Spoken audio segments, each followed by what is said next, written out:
Welcome back to Cryo Bay Logs. Tonight, we're stepping into one of the most fascinating corners of the Mass Effect universe.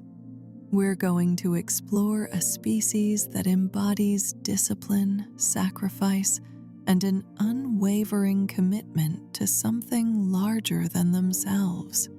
We're talking about the Turians, the backbone of galactic security, the architects of order in a chaotic universe, and perhaps the most misunderstood major species in Citadel space. The Turians are everywhere in Mass Effect. From the moment Commander Shepard steps onto the Citadel, Turian soldiers, administrators, and civilians populate the galaxy's spaces. They serve as CSEC officers, council representatives, fleet commanders, and peacekeepers. But despite their ubiquity, despite the fact that one of the series' most beloved companions is a Turian, there's a depth to their culture that often goes unexplored. We see their discipline, we witness their military prowess, but do we truly understand what drives them?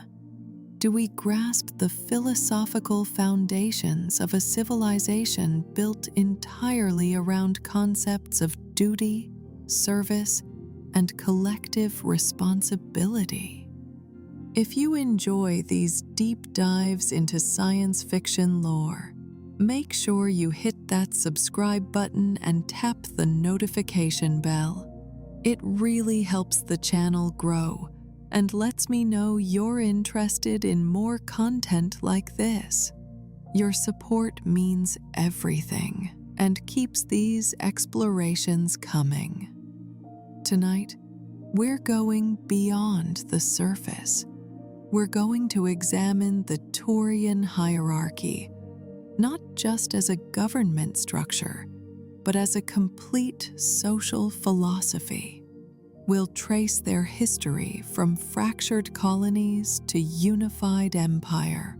We'll dissect their military doctrine and understand why they approach warfare the way they do. We'll explore what it means to be Turian, to carry the weight of personal accountability in a society where every citizen is a soldier, and every soldier is responsible for the welfare of billions. And we'll see how their encounters with other species, especially humanity, have tested and ultimately validated their core principles.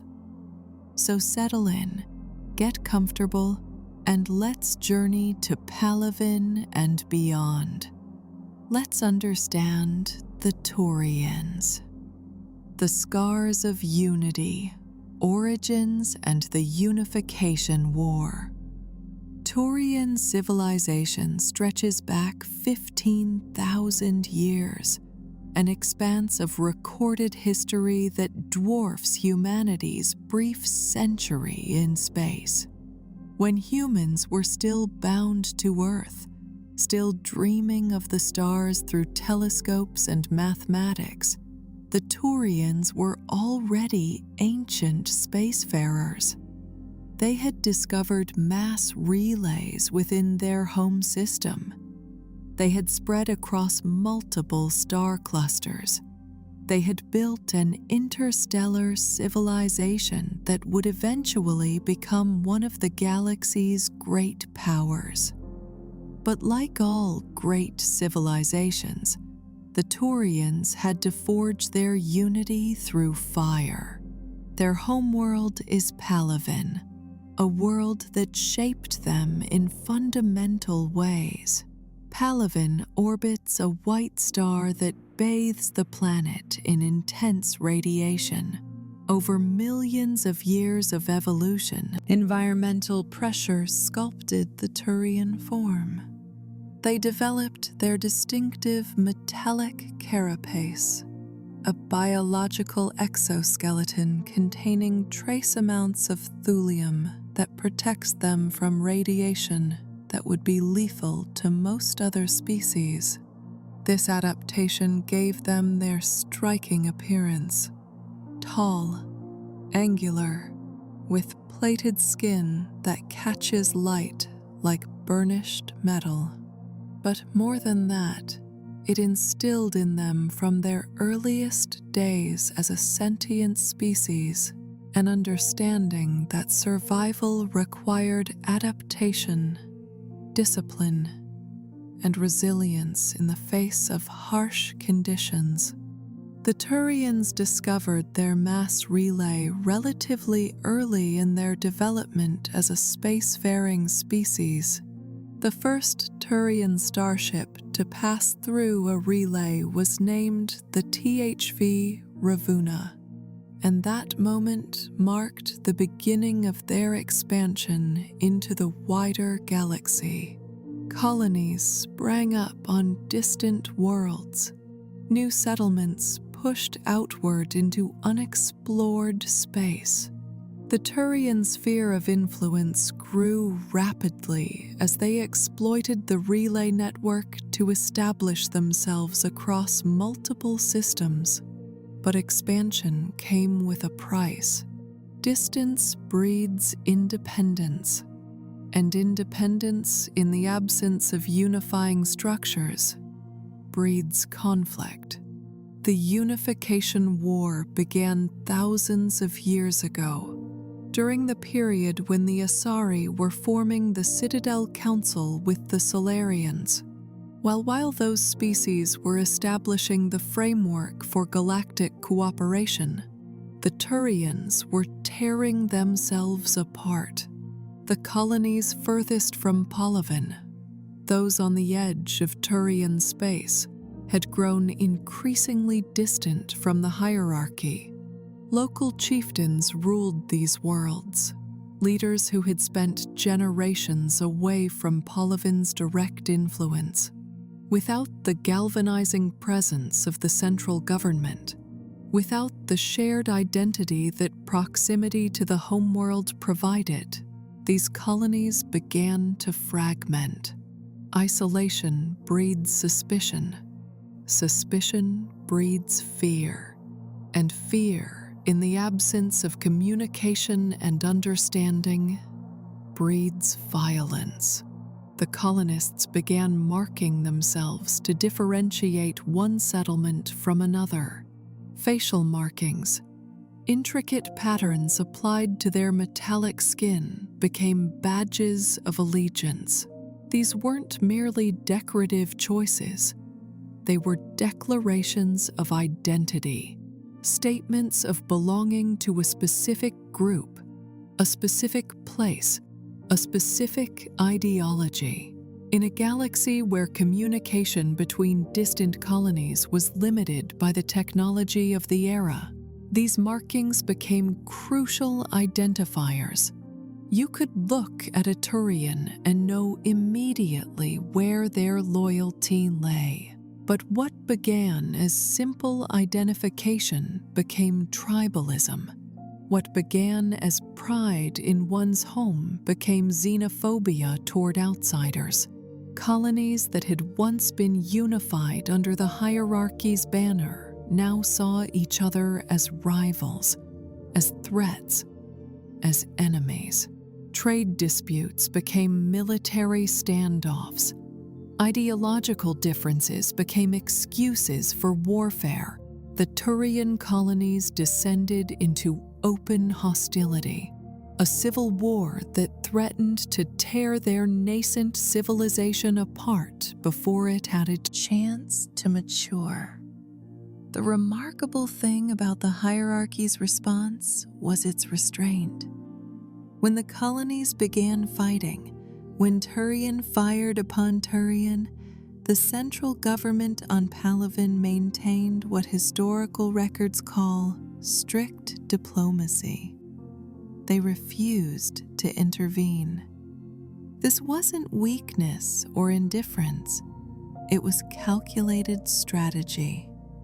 The The hierarchy understood that rushing in to quell the conflict would only reinforce the colony's perception that Palaven sought to dominate them, to strip them of the autonomy they'd grown accustomed to during their isolation.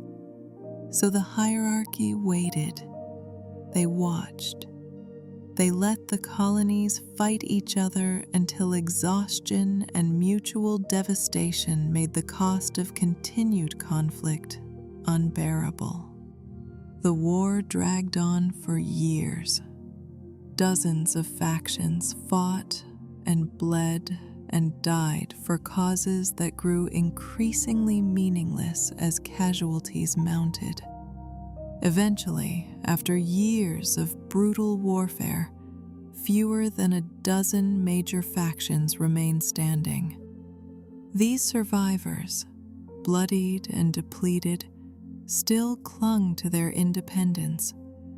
They still believed they could stand apart from the hierarchy.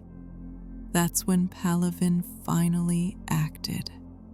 With most of the colonial military forces destroyed or severely weakened, with the populations exhausted by endless war, with the economic and social infrastructure of the colonies in ruins, the hierarchy intervened, not with overwhelming military force, though they certainly possessed it.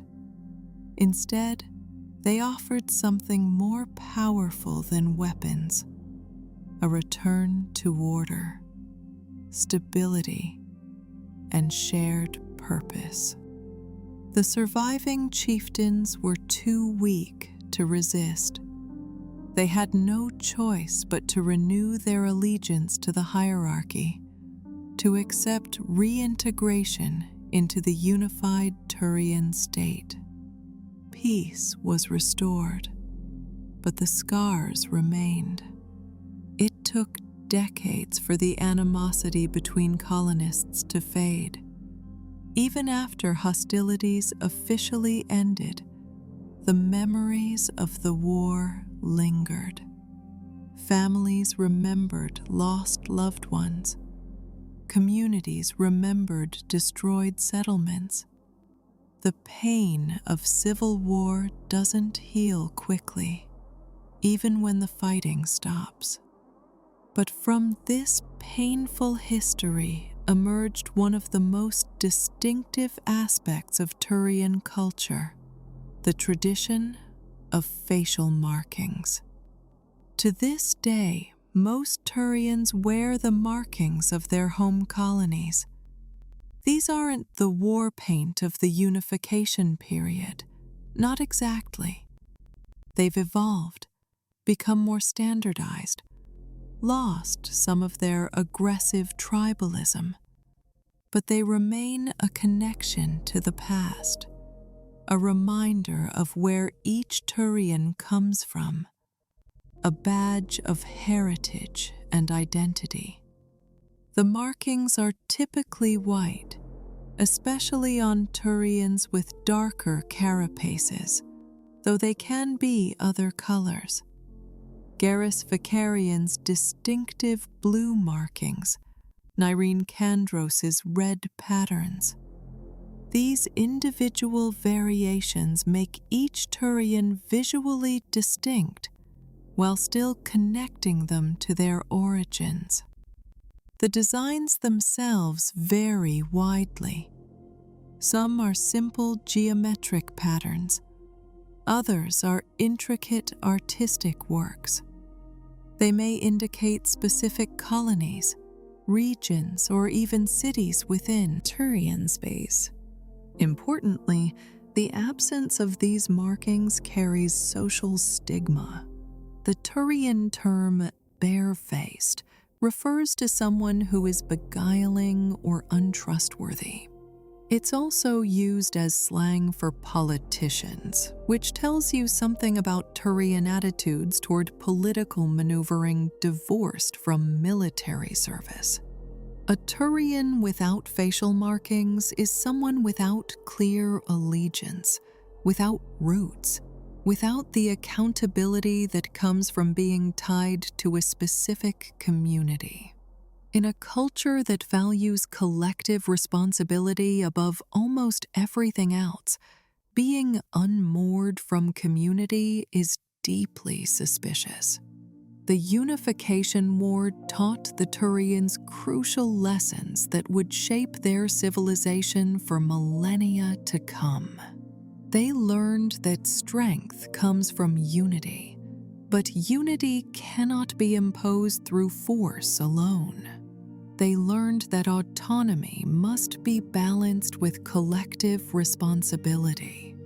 They learned that identity, heritage, and tradition matter, but they cannot be allowed to fracture the greater whole. Most importantly, they learned that order is not the natural state of civilization. Order must be actively maintained, constantly reinforced, defended against the entropic forces of distance, difference, and human, or in this case, Turian nature. These lessons became the philosophical foundation of everything the Turians would build afterward. The hierarchy that emerged from the Unification War was not the same government that had existed before. It was tempered by experience, hardened by tragedy, made wise by suffering. It understood both the necessity of strong central authority and the importance of allowing subordinate structures sufficient autonomy to function effectively. The Turians had unified themselves. Now they would help unify the galaxy. The architecture of order, understanding the hierarchical meritocracy. The Turian hierarchy is often described as a hierarchical meritocracy, but that simple label doesn't capture the elegant complexity of the system. It's not just a government. It's not merely a military chain of command. It's a complete social philosophy made manifest in institutional form. A way of organizing sentient beings that attempts to balance individual merit with collective good, personal ambition with societal needs, freedom with responsibility. At its core, the hierarchy divides Turian society into 27 tiers of citizenship.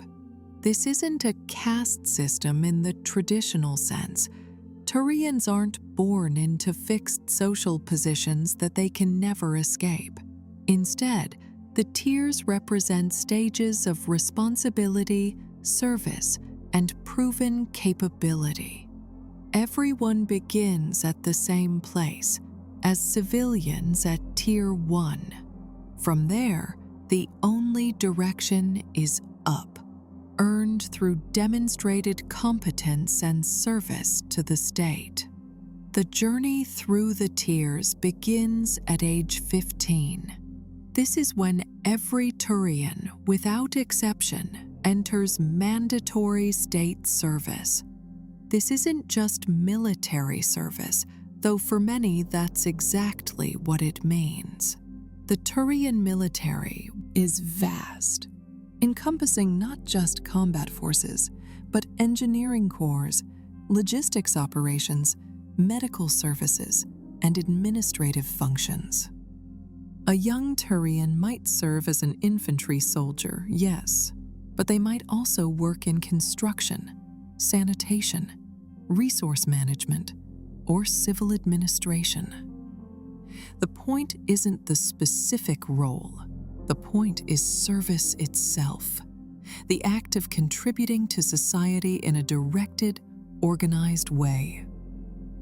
This initial period of service constitutes the second tier of citizenship. You're no longer a complete civilian, but you haven't yet earned full citizenship either. You're in a liminal space, proving yourself, learning discipline, discovering your capabilities and limitations. This is boot camp extended into a philosophy of life.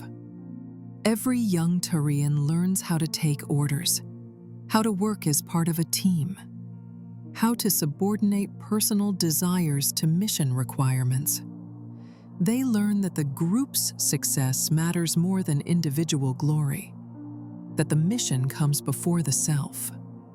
Upon completing this initial service period, typically after basic training and a term of active duty, Turians achieve the third tier of citizenship.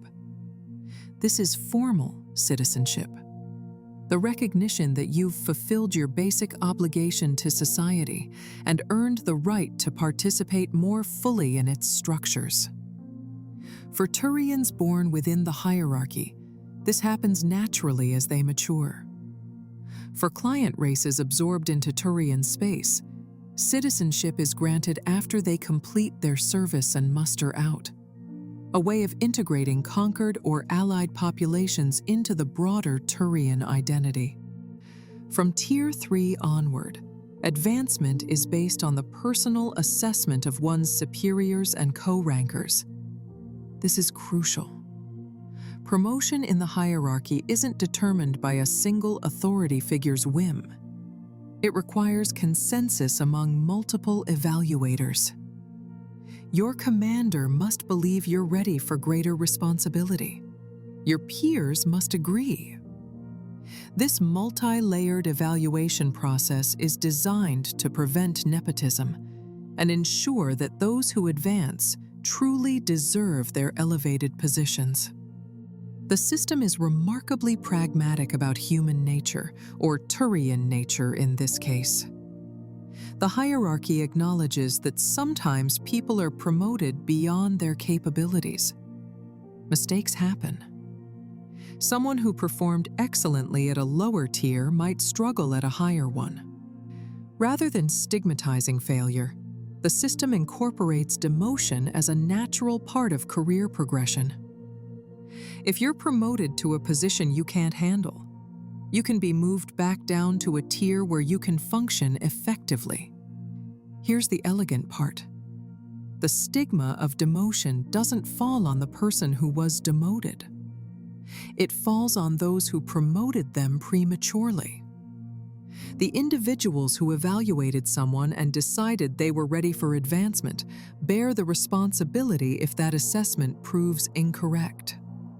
This creates powerful incentives for careful evaluation.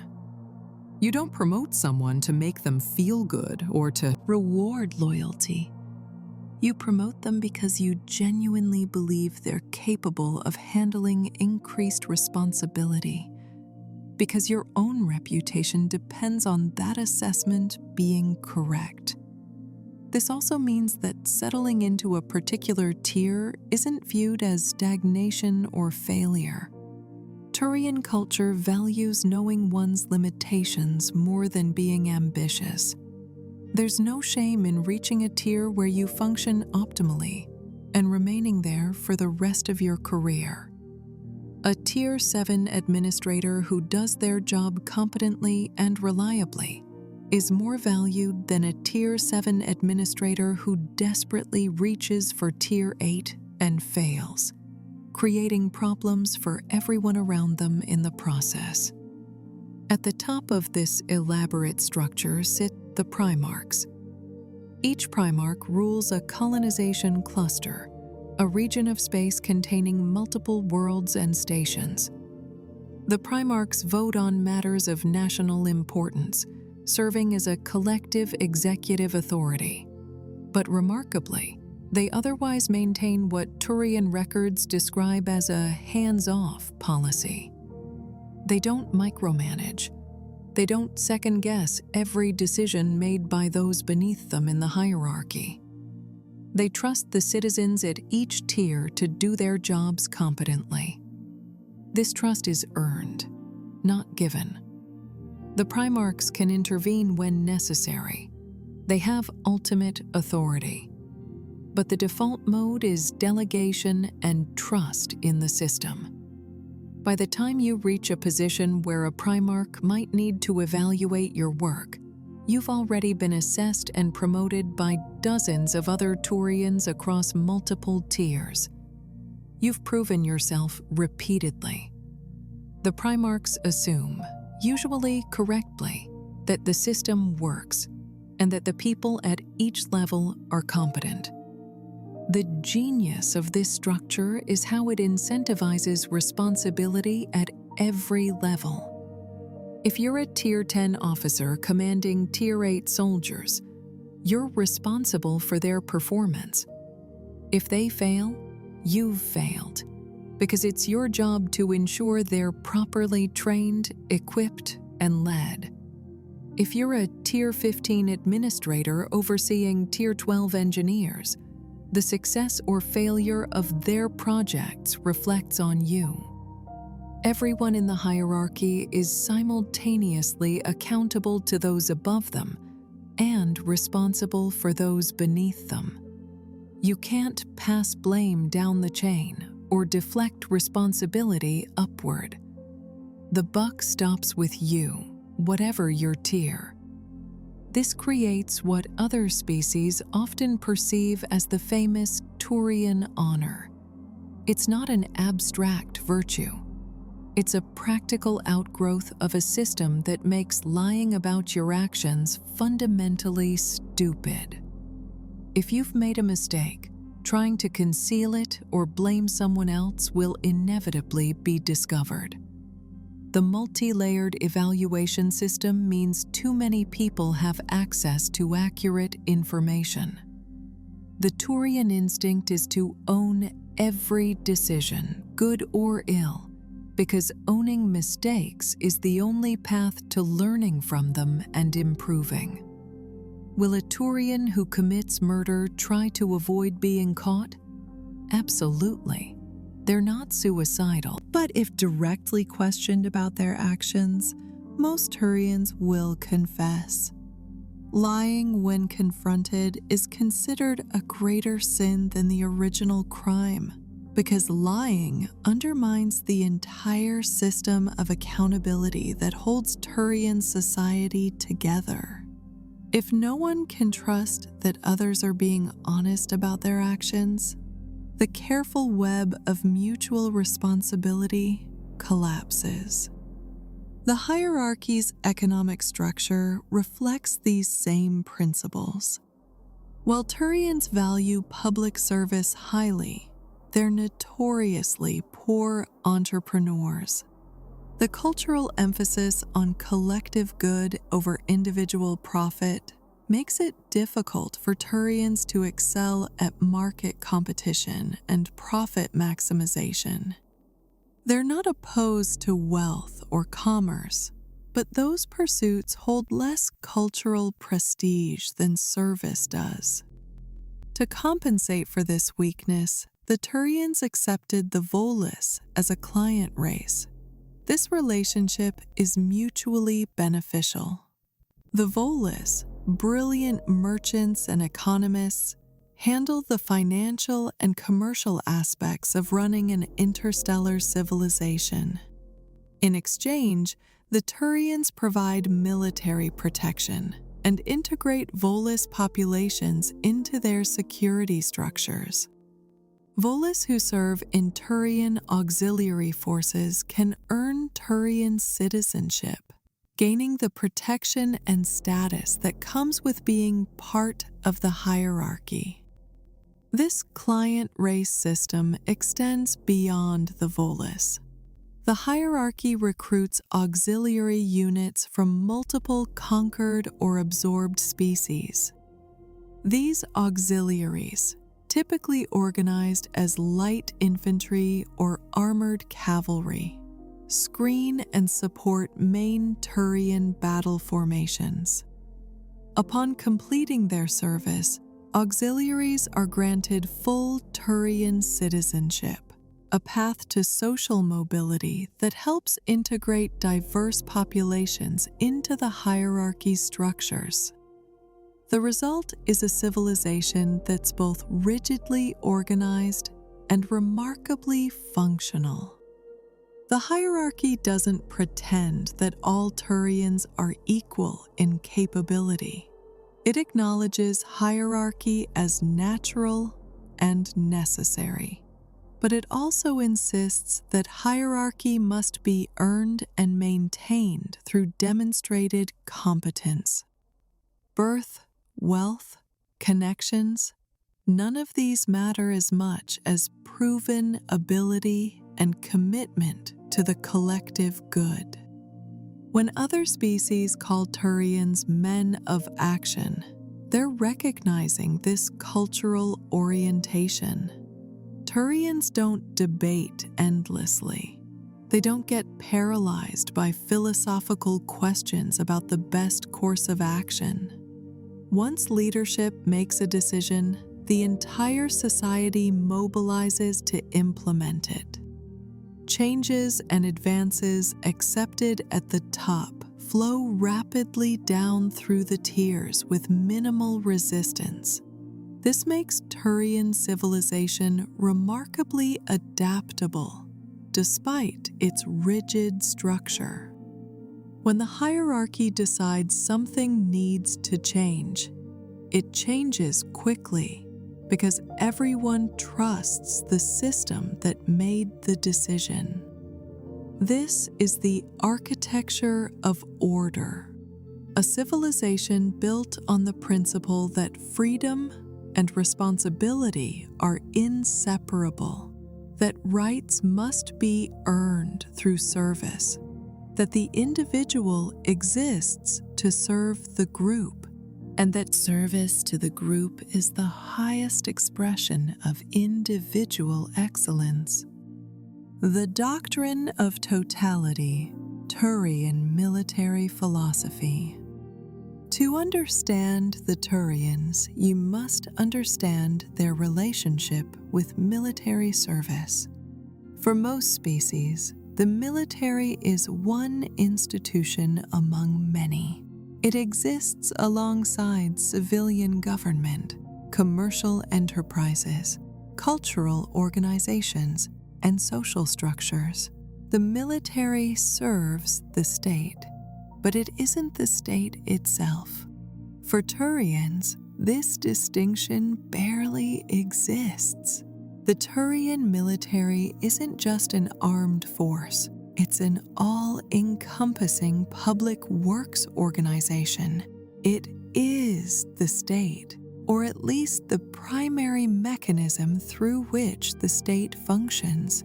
Every major institution in Turian society has military roots or military oversight. The police are military police.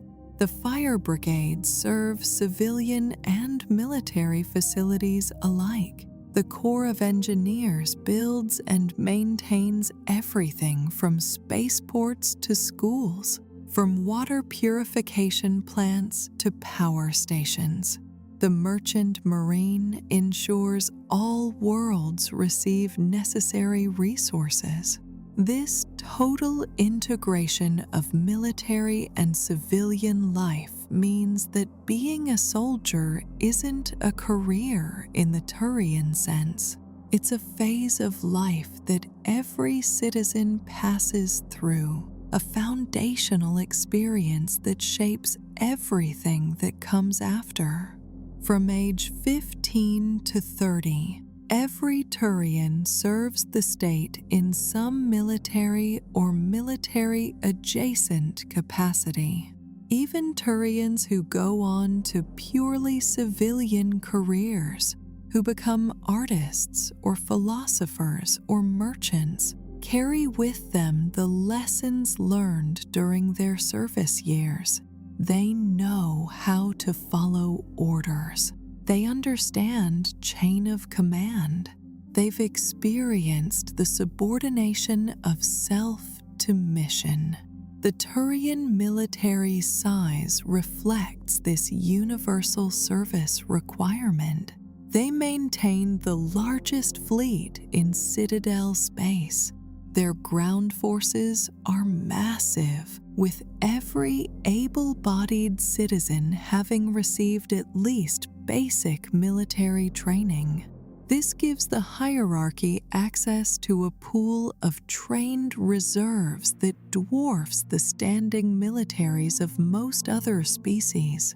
In a crisis, the Turians can mobilize millions of veterans who remember their training, who can pick up weapons and fall back into formation, who know how to function as parts of a military machine.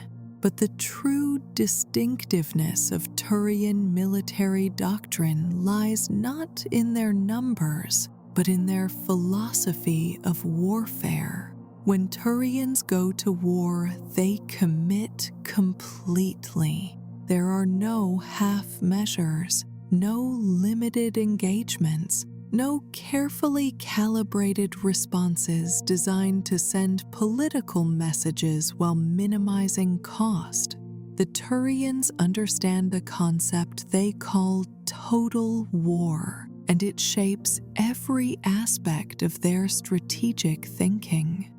Total war, as Turians practice it, means that when conflict becomes inevitable, you use massive fleets and overwhelming numbers to defeat the adversary so completely that they can never pose a threat again. You don't wound your enemy and then negotiate. You don't win a few battles and hope they'll see reason. You destroy. Their capacity to wage war so thoroughly that the question of fighting them again never arises. This isn't genocide. The Turians aren't interested in exterminating their opponents. What they seek is the complete devastation of enemy military capability. When the war ends, the defeated power's armed forces should be so shattered, so completely broken, that rebuilding them would take generations. Ideally, the defeated become a client race of the hierarchy, integrated into Turian civilization and protected by Turian military might, their own military traditions subsumed into the larger whole. This doctrine emerges from practical strategic thinking. The Turians learned, probably during their own unification war, that enemies who merely lose battles but retain the capacity to rebuild will eventually return for another round of conflict. If you don't finish the war decisively, you just postpone the next one. Better to inflict crushing defeat now, even if it requires enormous expenditure of resources and lives, than to fight the same war repeatedly over centuries. The Turian approach to warfare prioritizes overwhelming force over clever tactics. They eschew the idea of limited engagement or graduated response. When Turian forces enter a combat zone, they arrive in strength sufficient to guarantee victory. Intelligence and reconnaissance tell them what they're facing. Then they allocate resources generously, ensuring that they can handle any surprises or complications. This doesn't mean Turians are uncreative or inflexible. Their doctrine incorporates sophisticated combined arms tactics. Infantry operates with armor support. Ground forces coordinate with aerial gunships and orbital fire support. Individual squads can call in artillery strikes or request air cover. They make extensive use of combat drones for reconnaissance and light combat duties. The Turian military understands modern warfare requires integration of multiple capabilities, each supporting and enabling the others. Strategically, Turians are methodical and patient. They don't like risky operations or gambles that might pay off spectacularly, but could also fail catastrophically. They prefer to move deliberately, establishing secure supply lines, ensuring they have overwhelming force at the point of attack, proceeding step by methodical step toward their objectives. This can make them appear slow or ponderous to more aggressive species, but it also means Turian operations rarely fail due to overextension or insufficient preparation. Their ground forces are organized into legions, military units with traditions stretching back thousands of years. Each legion maintains a full-time staff of historians who chronicle its battle honors in meticulous detail. The oldest legions have records dating to the Turian Iron Age, accumulated histories of campaigns, victories, defeats, and lessons learned across millennia. These aren't just archives. They're living traditions that shape how each legion thinks about itself and its role in the hierarchy's military. Critically, if a legion is destroyed in battle, it's reconstituted rather than replaced. The unit number, its heraldry, its traditions, all are preserved. New soldiers are recruited and trained to carry on the legion's legacy. This ensures continuity and preserves institutional knowledge. A legion destroyed and reformed knows what destroyed it. That knowledge, that painful lesson, becomes part of the unit's identity, informing how it approaches similar situations in the future.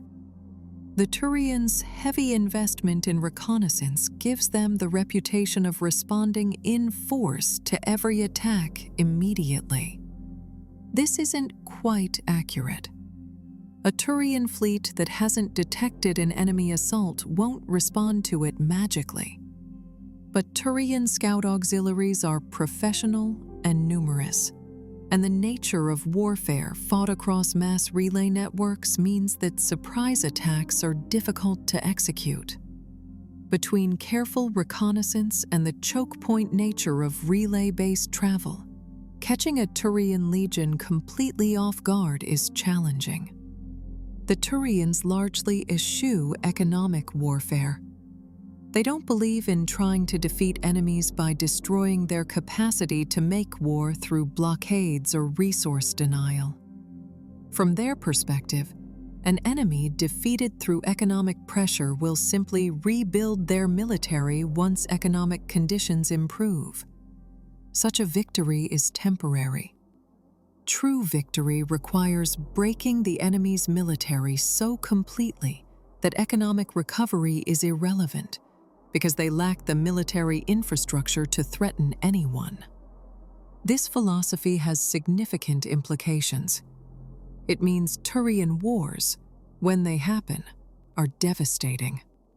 The Turians commit enormous resources, accept heavy casualties, and inflict even heavier losses on their opponents.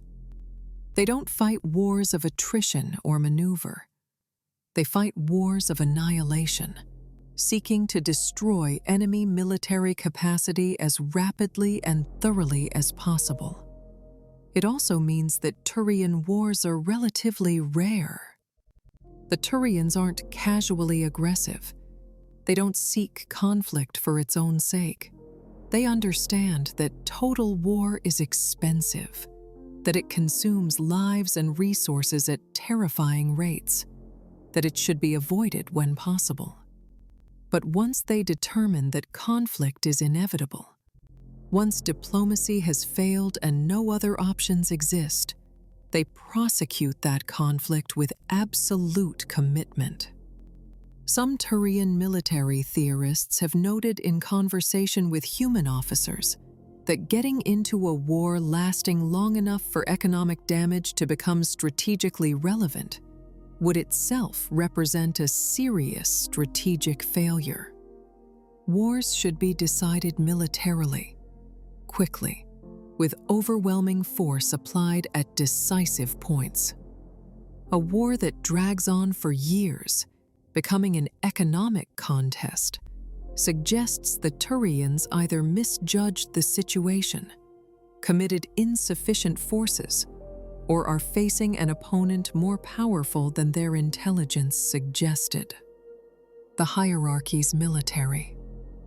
Doctrine reflects their cultural values taken to their logical extreme. Just as individual Turians are taught to own every decision completely, to commit fully to chosen courses of action, the hierarchy commits fully to wars it chooses to fight. Just as Turians value finishing tasks properly over starting new ones, the military values finishing wars decisively over fighting multiple limited engagements. And just as Turian society emphasizes collective responsibility over individual glory, the military emphasizes complete victory that serves the hierarchy's long-term security over tactical brilliance that wins battles but not wars. This is the doctrine of totality. When war comes, fight it with everything you have. Commit completely to victory. Accept no outcome short of the enemy's total inability to threaten you again. It's a harsh philosophy, one that produces brutal wars when conflicts erupt, but it's also created one of the galaxy's most effective military forces, an organization that has rarely lost a war and never retreated from battle. At least, not until the Reapers. Baptism by fire. The Krogan rebellions.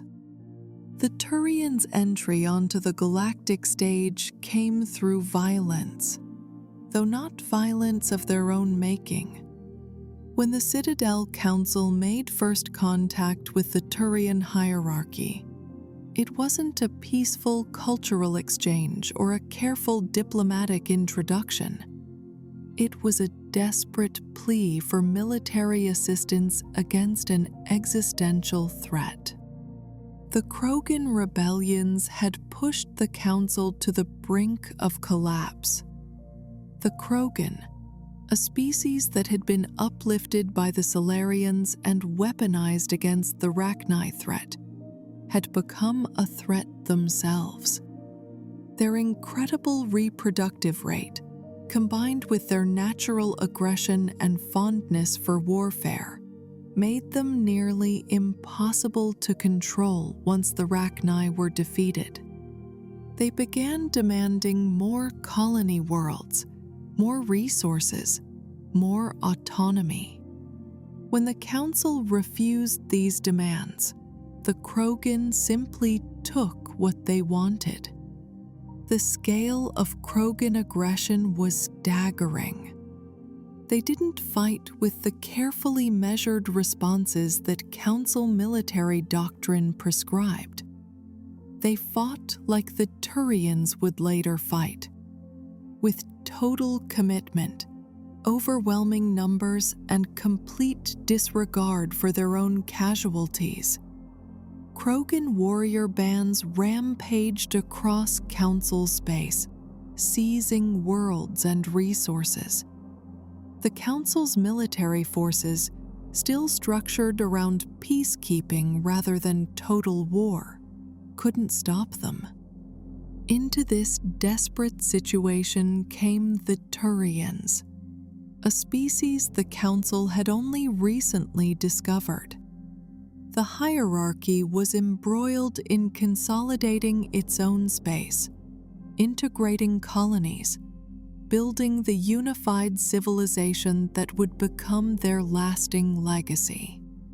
But when the Council requested aid, explaining the threat the Krogan posed not just to Council space, but to the entire concept of galactic civilization, the Turians agreed to help. The initial Turian offensive was successful beyond anyone's expectations.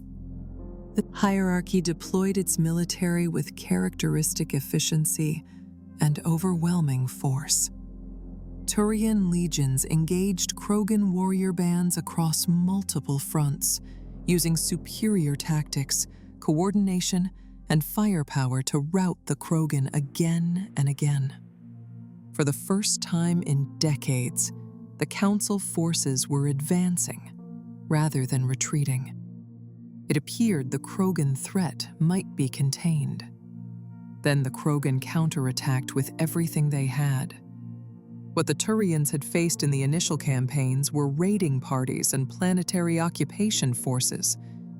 Now they faced the full fury of Krogan military might.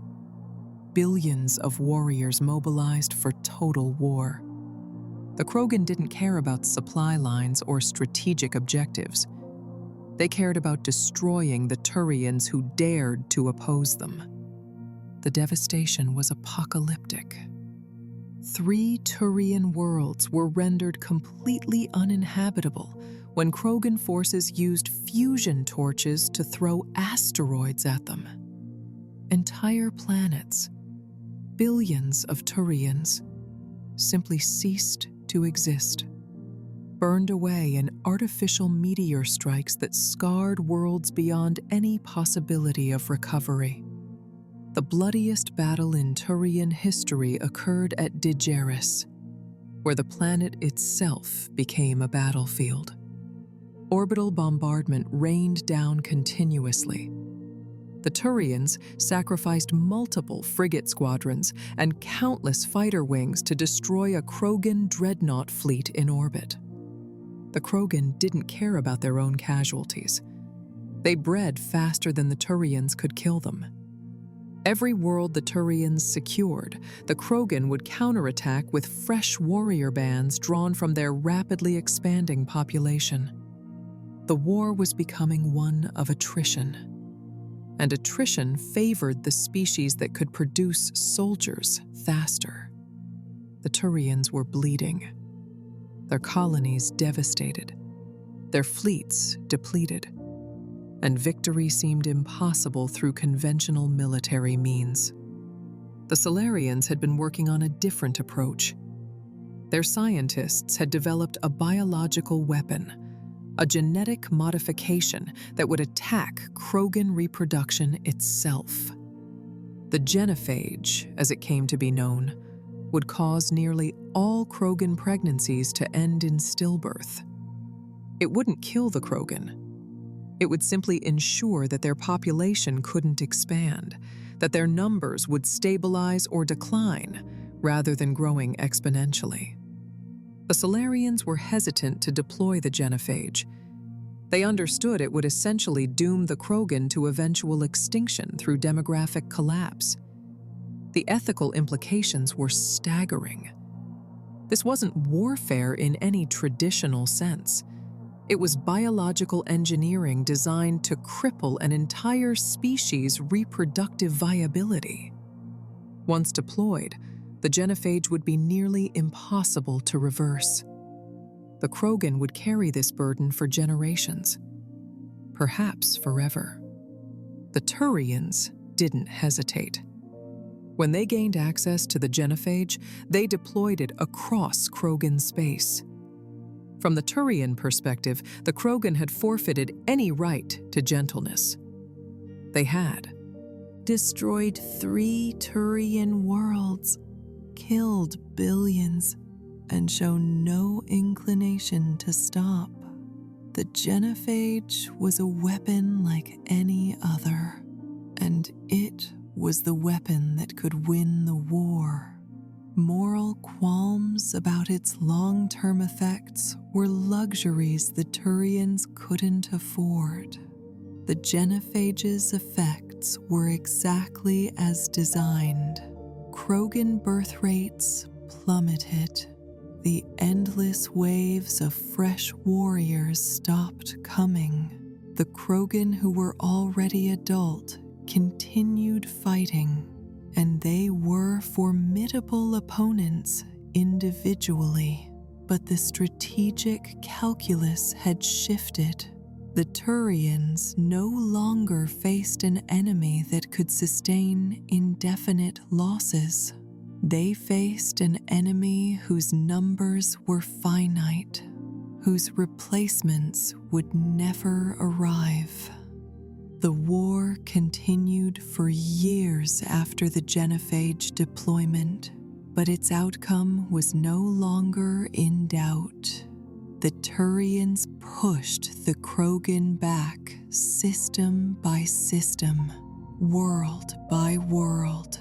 They reclaimed occupied territories, secured council space, and drove the Krogan into their own clusters. When the fighting finally ended, the Krogan were broken as a military power. Their population was in demographic freefall. Their capacity to threaten council space was destroyed. The Turians had achieved exactly what their doctrine demanded: total victory, complete devastation of enemy military capability, an outcome so decisive that the defeated could never pose a threat again. The council rewarded the Turians with a seat at the Citadel's highest table. The hierarchy became the third council race, joining the Asari and Solarians in governing galactic civilization. It was recognition of their military contribution, acknowledgement that they had saved the council from destruction, but it was also a pragmatic decision. The Turians now possessed the galaxy's most powerful military. Having them inside the council's decision-making structures was far preferable to having them outside those structures as potential rivals. The Turians accepted their council seat with characteristic seriousness. They understood the responsibility it entailed. As council members, they would be expected to maintain galactic peace, to enforce council law, to serve as the primary military force protecting Citadel space.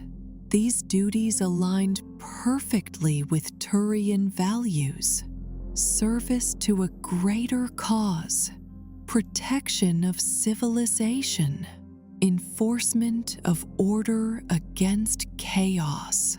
These were things the hierarchy excelled at and believed in fundamentally. But the Krogan rebellions left scars that would never fully heal. The 3 destroyed worlds remained as monuments to the cost of that conflict. Billions of Turians had died. The psychological trauma of facing an enemy who attacked with such savage fury, who cared nothing for their own casualties, who would literally throw asteroids at populated worlds rather than accept defeat. That trauma shaped Turian military thinking for centuries afterward. The genophage became a permanent stain on the Turians' reputation. Other species, especially the Krogan themselves, would never forget who had deployed that weapon.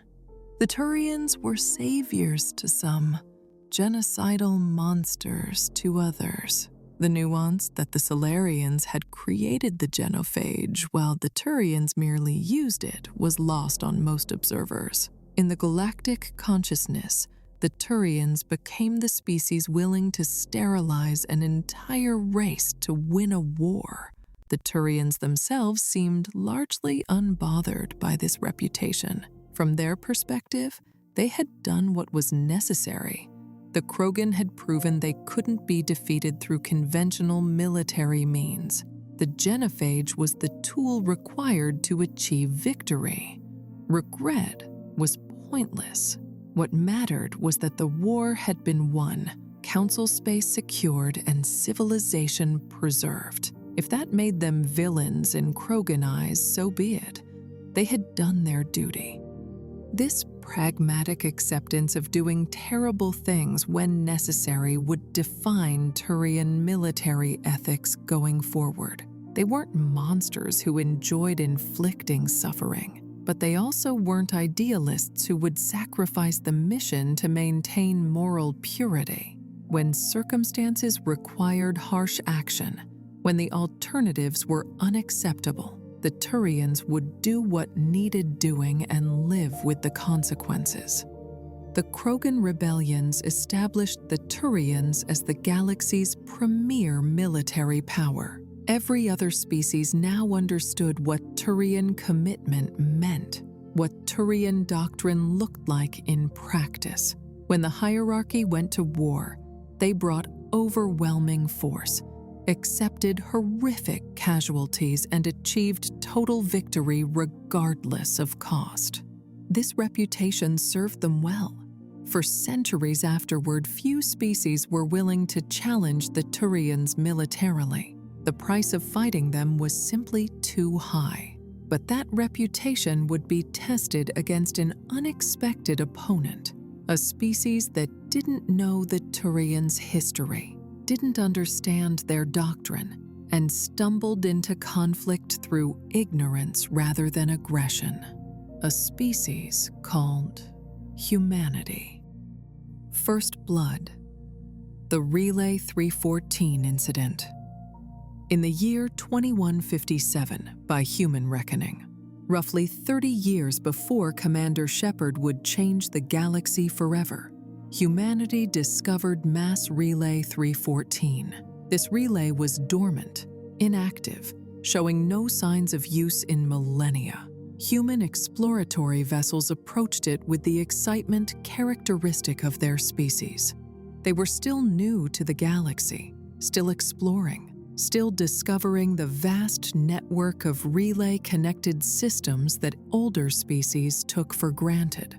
What humanity didn't know, couldn't have known without contact with Council species, was that Citadel law forbade activating dormant mass relays. This law wasn't arbitrary bureaucracy.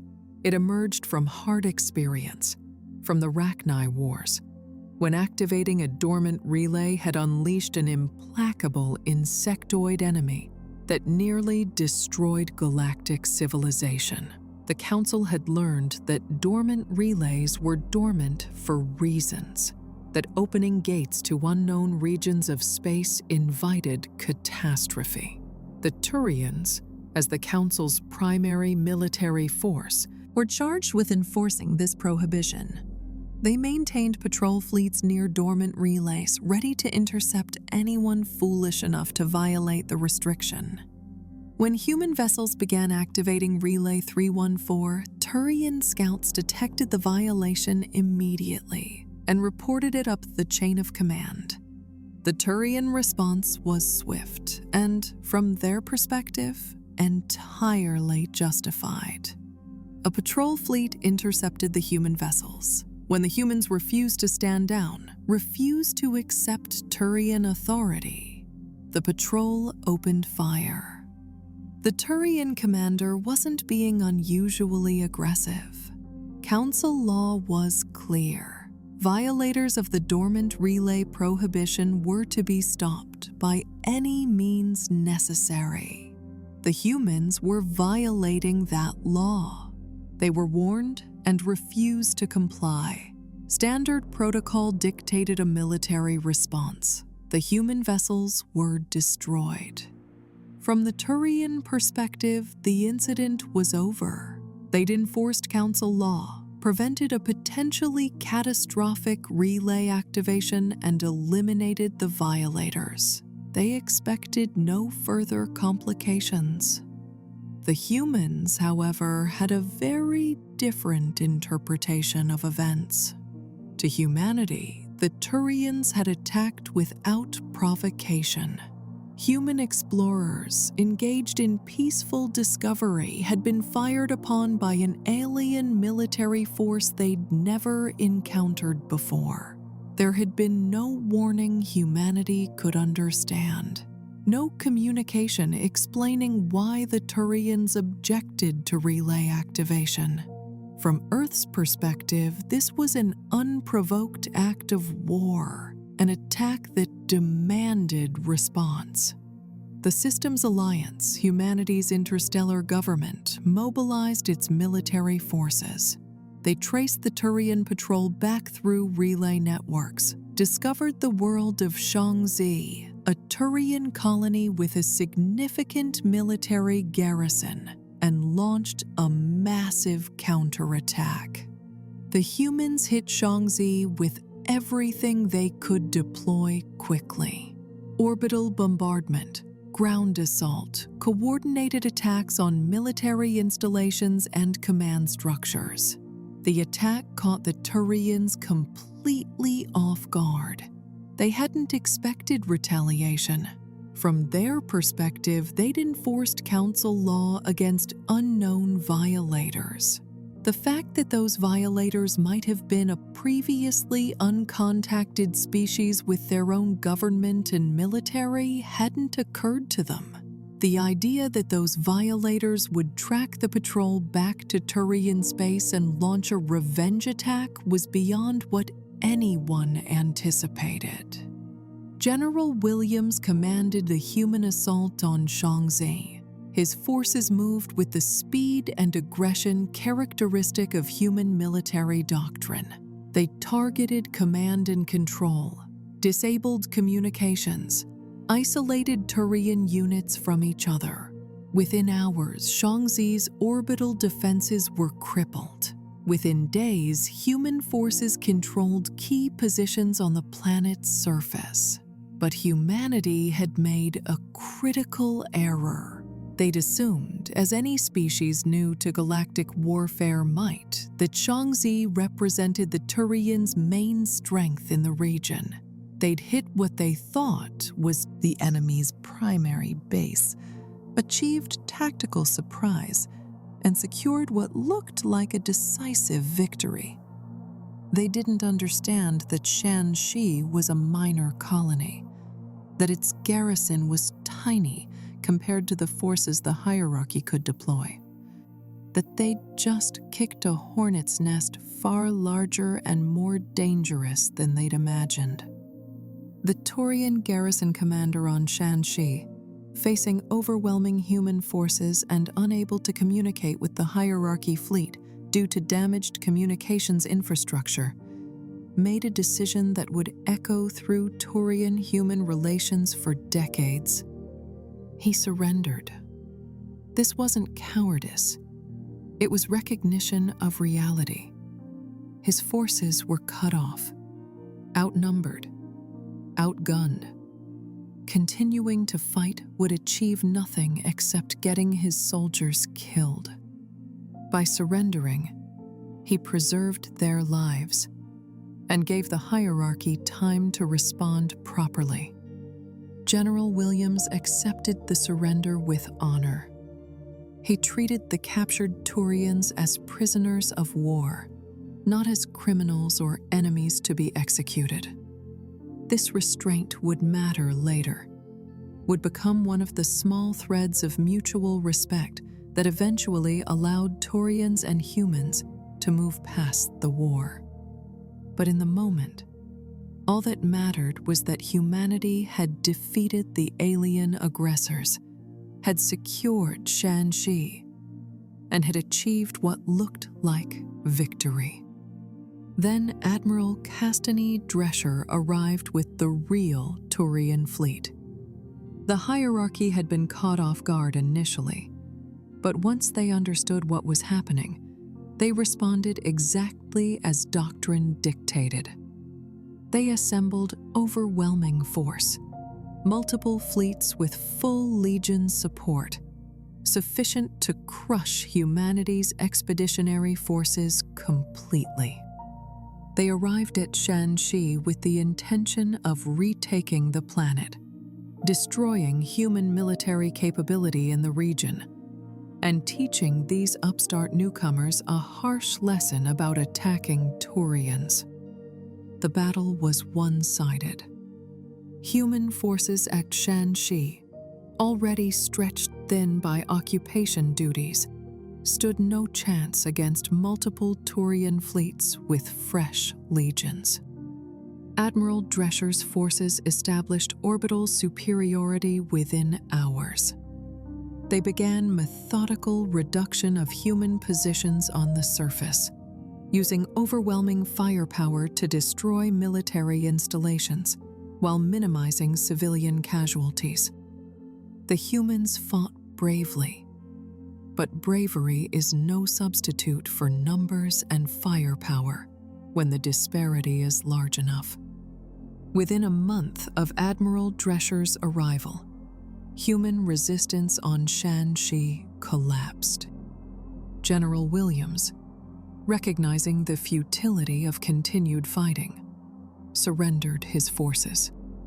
The Turians accepted this surrender as they'd expected their own garrison commander's surrender to be accepted, with military courtesy, treating defeated enemies as soldiers rather than criminals. But even as the Turians prepared to press their advantage, to push deeper into human space and complete their military victory, the Citadel Council intervened. The Asari and Solarians had been monitoring the conflict with growing alarm. They recognized that both sides were acting on incomplete information, that this was a misunderstanding escalated into open warfare rather than a genuine conflict of interests. They also recognized the danger of allowing the war to continue.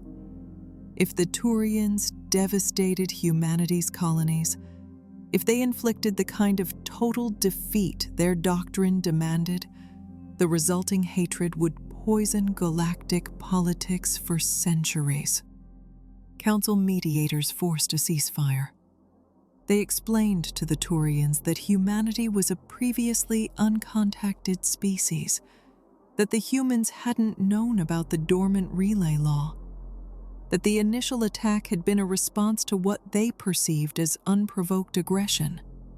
They explained to humanity that the Turians were council enforcers, that they'd been following established law, that further resistance would be suicide. Negotiations followed.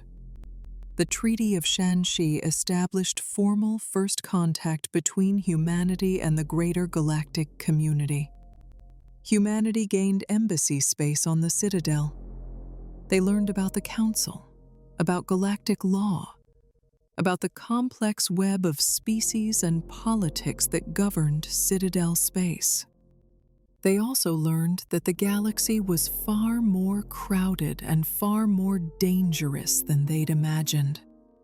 The Turians withdrew from Shanxi, returning the colony to human control. Both sides agreed to peace, though neither side particularly liked the terms. The Turians felt they'd been prevented from achieving the total victory their doctrine demanded. Humanity felt they'd been bullied by a superior power and forced to accept terms rather than fighting for better ones. But pragmatism prevailed over pride. Both species recognized that continued warfare served no one's interests. The First Contact War, as humanity came to call it, lasted barely 3 months.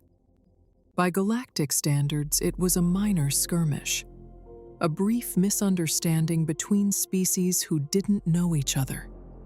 But its consequences rippled forward through decades. The Turians gained a grudging respect for humanity's courage and tactical creativity. The humans learned that the galaxy required military strength to secure respect. that idealism without firepower was meaningless. More importantly, both species learned about each other. Turian officers studied human tactics, noting their aggressive operational tempo and willingness to accept risk. Human strategists studied Turian doctrine, understanding for the first time what overwhelming force truly meant. The war created a foundation of mutual understanding, even if that understanding was born from violence. Within the Turian military, certain officers began arguing for closer cooperation with humanity. These voices pointed out that humans, despite their inexperience, had shown creativity and boldness that Turian doctrines sometimes lacked. The idea began circulating that a joint human-Turian project might combine the best of both approaches: Turian discipline and resources with human innovation and adaptability. This line of thinking would eventually produce the Normandy Project, a joint military development program that combined Turian design philosophy with human propulsion technology. The Normandy would become humanity's first stealth frigate, a vessel that proved the potential of Turian-human cooperation, and it would carry Commander Shepard across the galaxy, crewed by both species working together toward common goals. But that cooperation was still years away. In the immediate aftermath of the First Contact War, tensions remained high. Many Turians viewed humanity as dangerous upstarts who'd gotten lucky, who needed to be watched carefully, who might pose a threat if allowed to grow too powerful. Many humans viewed Turians as aggressive militarists, as bullies who'd attacked peaceful explorers, as the face of a galaxy that didn't welcome Earth's children. The path from Shaanxi to the Normandy, from warfare to cooperation, would require time, effort, and individuals willing to bridge the gap between species. Individuals like a certain Turian CSEC officer who would befriend a human specter and help save the galaxy. The soul beneath the armor, Turian culture and philosophy. To truly understand the Turians, you must look beyond their military prowess and governmental structures. You must examine their culture, their beliefs, their philosophy of existence.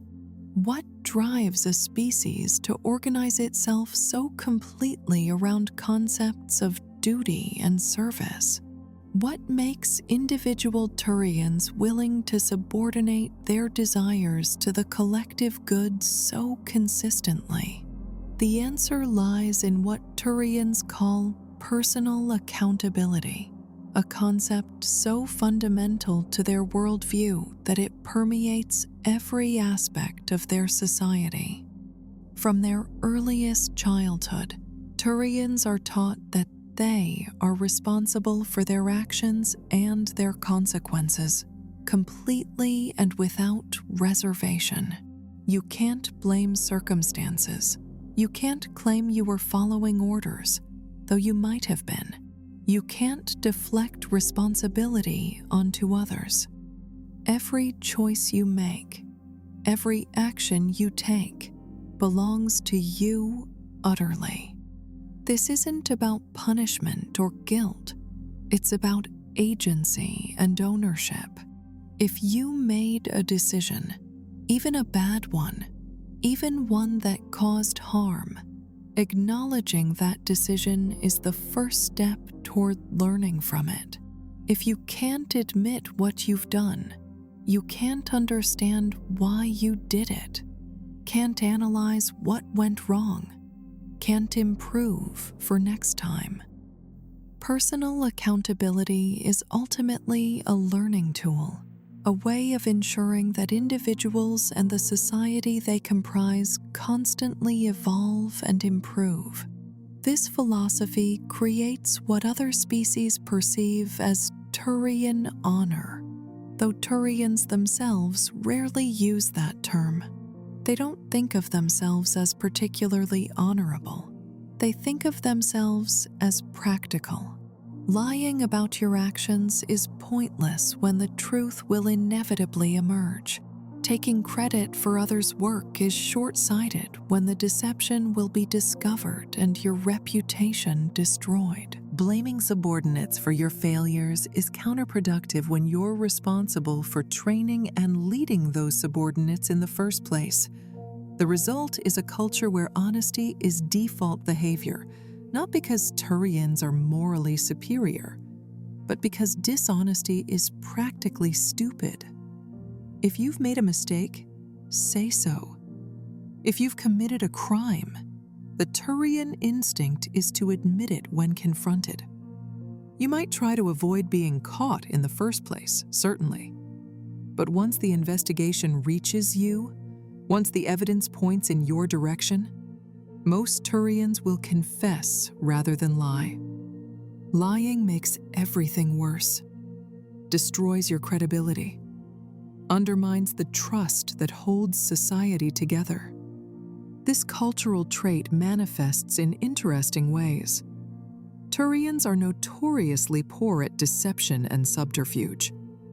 Their cultural conditioning toward honesty makes them uncomfortable with sustained lying. This doesn't mean they can't keep secrets or maintain operational security. It means that when directly questioned about something they know, the Turian instinct is to provide accurate information. Spycraft and intelligence operations that require deep cover agents living lies for years are areas where Turians struggle compared to species like the Solarians, whose culture is more comfortable with necessary deception. Turian spirituality reflects this focus on personal responsibility and collective duty. Most Turians believe in spirits, supernatural entities that represent various virtues, concepts, or forces. These aren't gods in the way many species understand divinity. They don't demand worship or offer salvation. They're more like personified ideals, embodiments of qualities that Turians aspire to cultivate. Importantly, Turian spirituality is non-prescriptive. There's no official state religion, no mandatory belief system, no religious hierarchy that parallels the governmental hierarchy. Individual Turians are free to believe in spirits or not, to focus on particular spirits or ignore them entirely, to interpret spiritual matters as literal truth or useful metaphor. The hierarchy doesn't care what you believe as long as you fulfill your duties and respect others' rights to their own beliefs. This religious tolerance coexists with deep cultural uniformity in other areas, creating an interesting tension. Turians are remarkably similar in how they approach duty, honor, and service. But their spiritual lives are as diverse as individual Turians themselves. Some are devout believers who see spirits as real entities that guide and judge. Others are practical agnostics who view spirits as cultural constructs with social utility but no supernatural reality.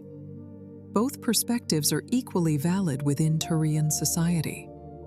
The facial markings that emerged from the Unification War have evolved into a complex cultural practice with multiple layers of meaning. Most commonly, markings indicate colony of origin, connecting each Turian to a specific place within the hierarchy's vast space.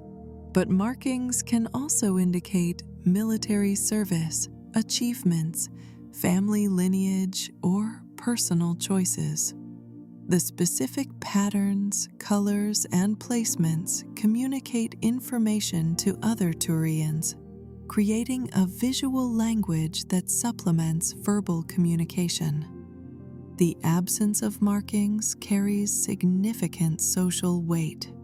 A bare-faced Turian is someone without clear allegiance, without roots, without the accountability that comes from being tied to a specific community.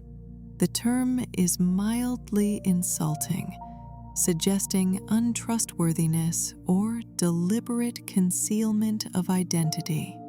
It's also used as slang for politicians, implying that political maneuvering requires hiding one's true allegiances, that politicians are by nature untrustworthy because they must appeal to multiple constituencies simultaneously.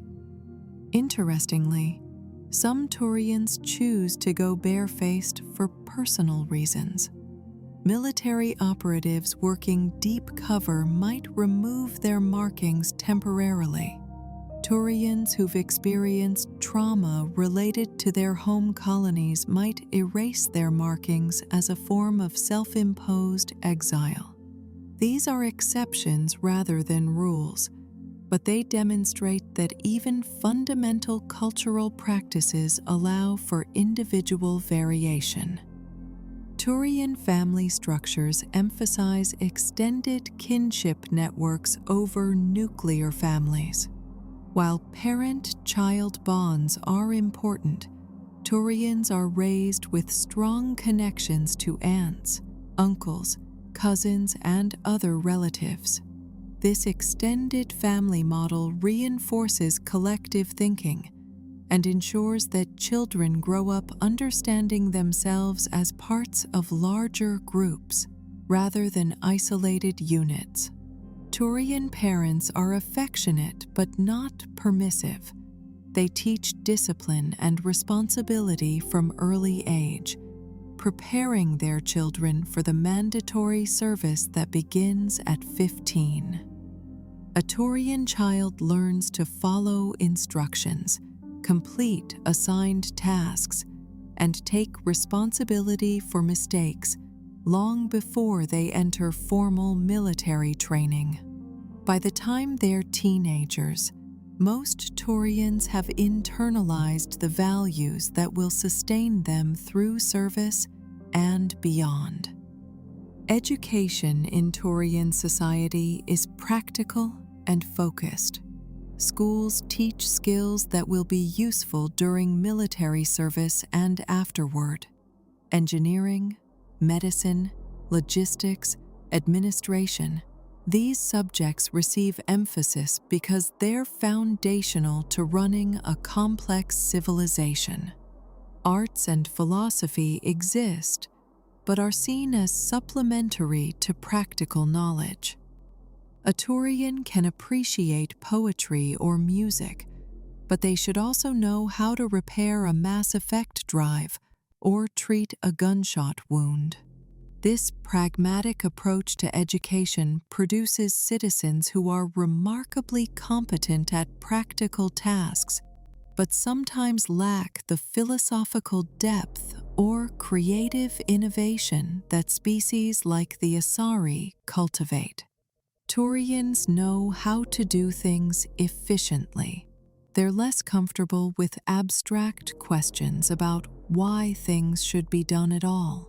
Their civilization works incredibly well within its established parameters, but can struggle when confronted with truly novel situations that require thinking outside those parameters. Food culture among Turians centers on functionality rather than pleasure. Their dextroamino acid biochemistry means they can't share meals with the levoamino species that comprise most of Citadel space. This biological isolation reinforces their cultural distinctiveness. Turians eat to fuel their bodies, to maintain combat readiness, to sustain themselves for duty. The elaborate food rituals that many species develop, the social bonding through shared meals, these are less central to Turian culture. That said, Turians do have cuisine traditions, food preferences, and social eating customs. They simply place less emphasis on dining as a leisure activity.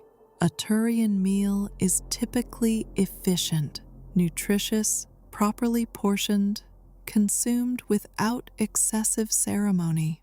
This aligns with their broader cultural approach to life. Do what needs doing. Do it well. Don't waste time on unnecessary elaboration. Art and music exist in Turian society, but often serve functional purposes. Military marches and ceremonial music reinforce unit cohesion and tradition. Visual art frequently depicts historical battles or honors fallen heroes. Creative expression is valued when it strengthens social bonds or preserves cultural memory. Art for art's sake, creative expression divorced from social utility is less common. This doesn't mean individual Turians can't be artists or musicians or poets. It means that Turian culture doesn't elevate pure creative expression to the status it holds in other societies. A Turian who excels at music during their free time is pursuing a hobby. A Turian who excels at military logistics is pursuing a calling. Both are valid, but the culture clearly prioritizes the latter. The Turian relationship with technology is pragmatic and conservative. They adopt innovations that demonstrably improve military effectiveness or administrative efficiency. They're skeptical of technology that seems experimental or risky, preferring proven designs over cutting-edge prototypes.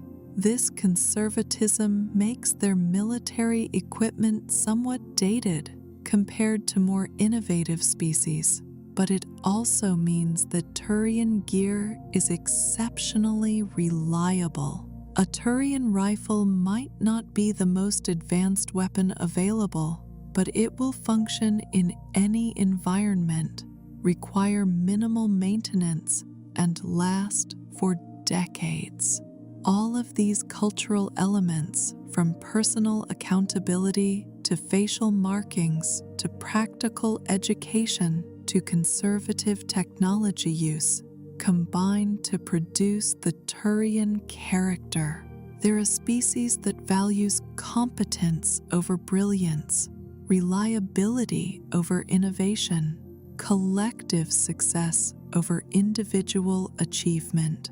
They're not without creativity or individuality, but those qualities are channeled into serving the greater good rather than pursued for their own sake.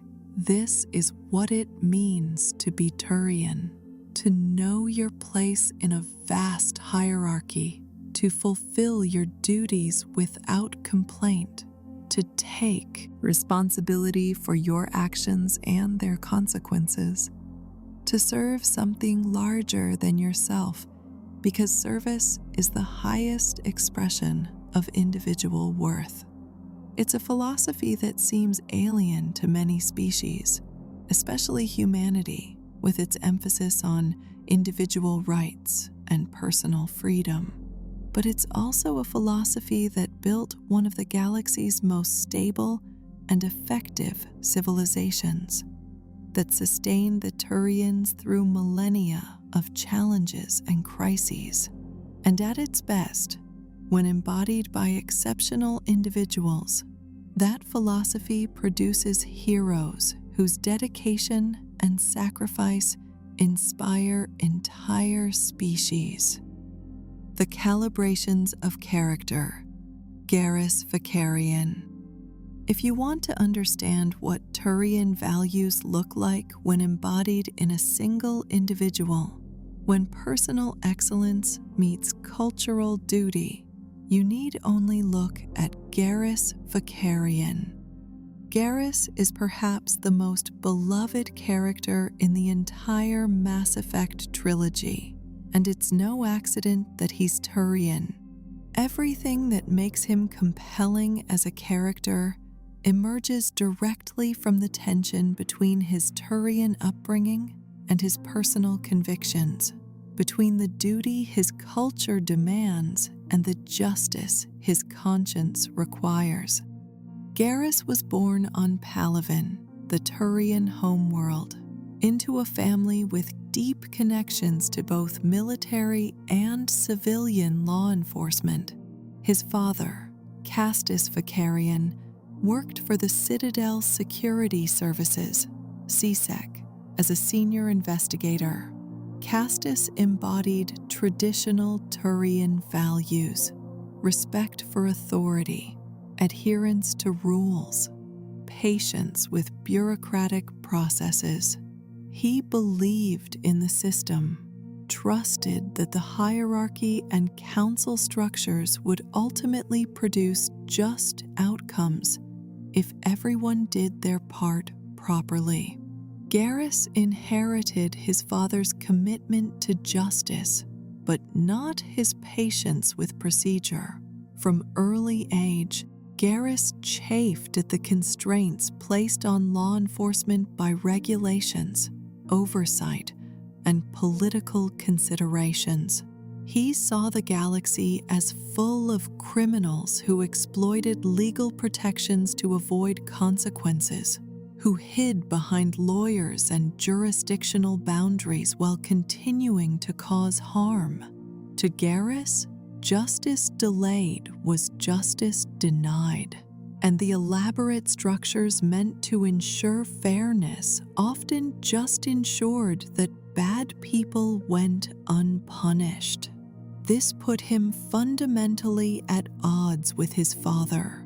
Their relationship, explored in Mass Effect 2 and 3, reveals the deep philosophical divide between traditional Turian thinking and Garrus's more aggressive approach. Castus wanted his son to work within the system, to recognize that rules exist for reasons, that shortcuts today create problems tomorrow. Garrus wanted to do whatever was necessary to stop bad people, to cut through the red tape and achieve results, even if it meant bending or breaking regulations. When Garrus joined CSEC, he brought this attitude with him. He was an excellent investigator, skilled at combat and detective work alike, but he was a nightmare for his superiors. Garrus wouldn't stay in his lane. He'd start investigating cases that weren't assigned to him. He'd pursue leads that his commanders told him to drop. He'd make arrests without proper authorization or push suspects harder than regulations permitted. Every instinct that made him effective at catching criminals made him ineffective at functioning within CSEC's bureaucratic structure. The breaking point came with an investigation into a doctor named Salion.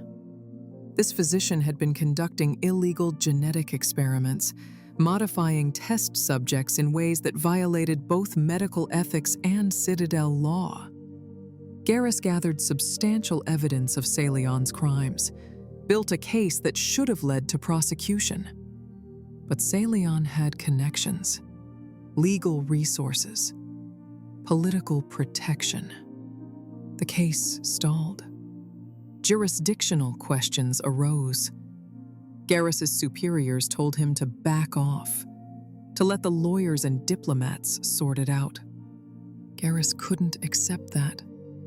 He continued investigating unofficially, pushed forward even after being ordered to stop. When Salion fled Citadel space, Garrus wanted to pursue. His superiors denied permission. And just like that, a man Garrus knew was guilty walked free, because the system valued procedure over results. This failure haunted Garrus. It crystallized everything he hated about working within official structures.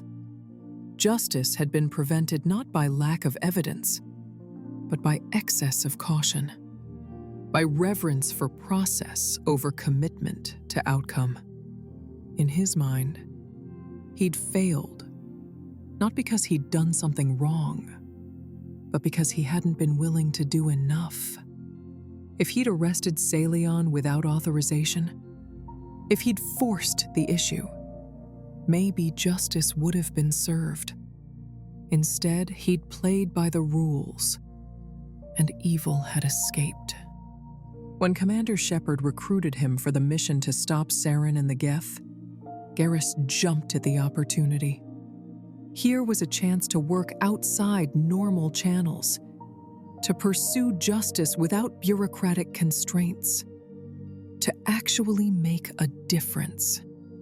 He abandoned CSEC without hesitation, resigned his position, and joined Shepard's crew aboard the Normandy. The first Mass Effect game shows us Garrus at his most idealistic. He's frustrated with the system, but still believes that justice can be achieved with the right approach. He admires Shepard not because Shepard disregards the rules, but because Shepard knows when rules must be broken to achieve necessary goals. Garrus sees in Shepard what he wishes he could be: someone who balances duty with effectiveness, who achieves results while maintaining moral authority. But Garrus's journey was just beginning. After Shepard's apparent death at the beginning of Mass Effect 2, Garrus found himself adrift. He'd experienced working outside normal constraints, had seen how effective you could be when unshackled from bureaucracy. He couldn't go back to CSEC, couldn't return to filing reports and waiting for approval to investigate. He needed to continue fighting for justice, but now he had to do it alone. He went to Omega, the lawless space, station that served as headquarters for mercenary bands and criminal enterprises across the Terminus systems. Omega was everything Citadel space pretended not to be: violent, amoral, ruled by force rather than law. It was also a target-rich environment for someone seeking to punish evil. Garrus began gathering a team, recruiting individuals who shared his conviction that bad people needed to be stopped by any means necessary. He called himself Archangel, taking the identity of a righteous avenger operating outside legal constraints.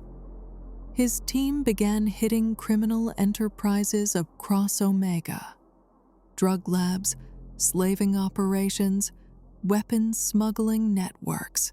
They struck hard and left no survivors among the guilty. This wasn't law enforcement. This was vigilante justice. Execution without trial.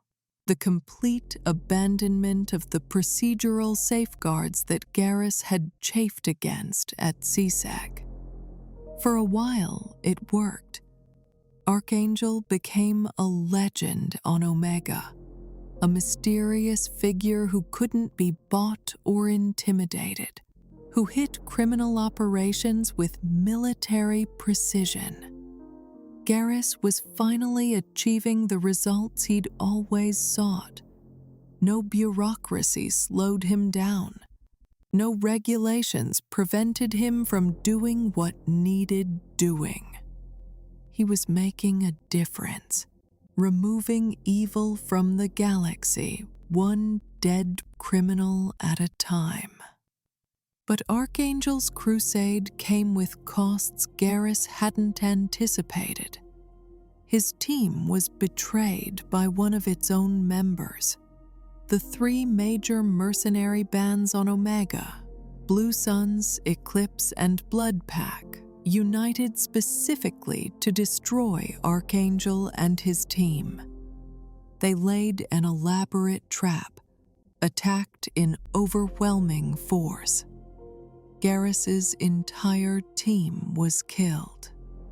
He ended up pinned down alone in a crumbling building, surrounded by mercenaries who wanted him dead, facing the very real possibility that his crusade for justice would end in his own death. That's when Shepard found him, alive against all odds but wounded and trapped. The rescue of Archangel is one of Mass Effect 2's most memorable missions.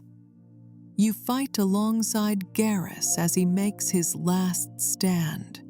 Watch him take a sniper round to the face that should have killed him and pull him out of a situation that seemed hopeless. The reunion between Shepard and Garrus is genuinely moving. A moment of recognition between two soldiers who'd fought together before and now found each other again against impossible odds. But Garrus is different now. The idealistic CSEC officer is gone, replaced by someone harder, more cynical, more aware of the costs of pursuing justice outside legal frameworks. His team is dead. His face is scarred. His crusade failed not because he wasn't willing to do what was necessary, but because he underestimated how ruthlessly his enemies would respond.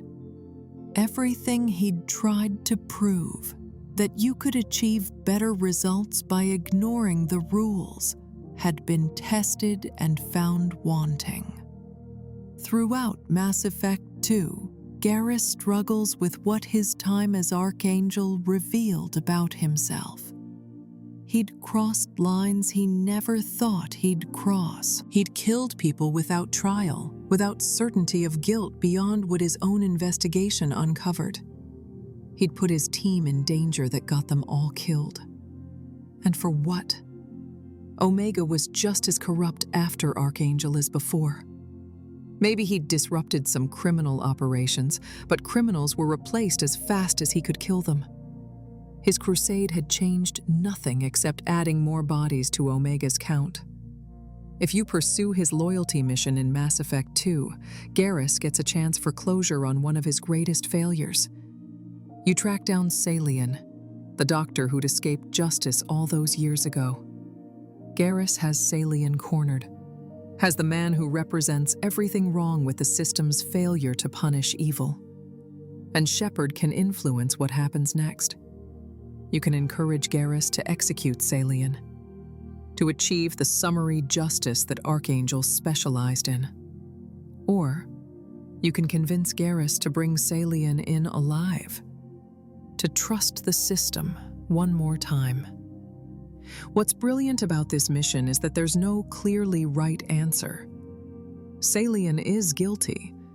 He'll likely escape justice again through legal maneuvering if brought to trial. But executing him means Garrus fully becomes what he tried to avoid. Someone who kills based on personal judgment of guilt, who bypasses all safeguards and standards of evidence.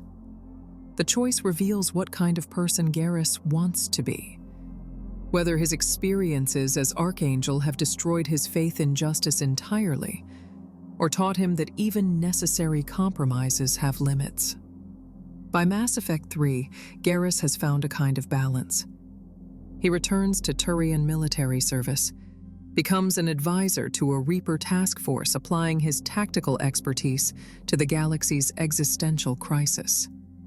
He's neither the idealistic CSEC officer nor the hardened vigilante. He's something in between. A soldier who understands that rules matter, but that flexibility is essential. That justice requires both principle and pragmatism. That serving something larger than yourself doesn't mean abandoning your convictions. His relationship with his father reaches a kind of reconciliation during the Reaper War. Castus sees what his son has become, recognizes that Garrus's unorthodox approach saved countless lives. Garrus comes to appreciate his father's wisdom, understands that Castus's respect for procedure wasn't blindness, but recognition that civilizations need structures to survive. They don't fully agree even at the end, but they respect each other, acknowledge that both approaches have value, that the tension between tradition and innovation is healthy rather than destructive. Throughout the trilogy, Garrus serves as Shepard's closest friend and most trusted ally. Their relationship transcends species, cultural differences, even the various deaths and resurrections that punctuate Shepard's story. They're bond brothers in a very Turian sense. Soldiers who fought together, saved each other's lives, shared struggles and victories. When Garrus says there's nobody in the galaxy I'd rather have on my side, it's not flattery. It's simple truth from someone whose culture values honesty above all. What makes Garrus resonate so deeply with players is that he embodies the eternal struggle between duty and conscience, between following rules and achieving justice, between serving the system and serving what's right. These tensions are universal, not unique to Turians, but Garrus experiences them through a distinctly Turian lens. His culture taught him to follow authority, to trust the hierarchy, to believe that proper procedure produces just outcomes. His personal experience showed him that sometimes authority is wrong, that hierarchy can be corrupted, that procedure can prevent justice rather than ensuring it. His journey through the trilogy is about learning when to follow rules and when to break them, when to defer to authority, and when to trust your own judgment. By the end, he's not advocating for one approach over the other. He's learned to navigate between them, to use each when appropriate, to be flexible enough to adapt to circumstances while maintaining his core principles. This is what Turian values look like when refined through experience and tested by crisis. Garrus never stops being Turian. His commitment to duty remains absolute. But he learns that duty to abstract ideals like justice sometimes conflicts with duty to institutional structures, and that navigating those conflicts requires wisdom that goes beyond simple obedience. In many ways, Garrus represents what the best of Turian culture can produce. A warrior who fights not for glory, but for protection of the innocent. A leader who earns loyalty through competence and integrity. A friend who values bonds forged through shared struggle above all else. He's proof that Turian discipline and human moral flexibility aren't incompatible, that the best qualities of both species can coexist in individuals willing to embrace complexity rather than demanding simplicity. And when the Reapers came, when the galaxy faced extinction, it was people like Garrus who made survival possible. Not because they followed orders blindly, and not because they rejected authority entirely, but because they understood that saving civilization requires both dedication to duty and willingness to question orders when circumstances demand it. When the stars burned The Reaper War and Palavin's trial. Everything the Turians had built over 15,000 years. Every principle they'd refined through centuries of warfare and governance. Every lesson purchased with blood during the Krogan rebellions and countless other conflicts. All of it was tested when the Reapers arrived. The machines that had destroyed countless cycles of galactic civilization, that had harvested species after species across millions of years, turned their attention to the latest cycle. And when they did, they hit the Turians first and hardest. The attack on Palavin was strategically brilliant from the Reapers' perspective. The Turians represented the Council's primary military force, the backbone of galactic defense. Neutralize the Turians, and the rest of Citadel space would fall easily. The Reapers understood that the Asari, for all their longevity and biotic power, weren't organized for military resistance on the scale the war would require. The Solarians were brilliant tacticians, but lacked the martial culture and military infrastructure to sustain extended conflict. Humanity was aggressive and innovative, but too new, too inexperienced, too small to anchor a galactic defense.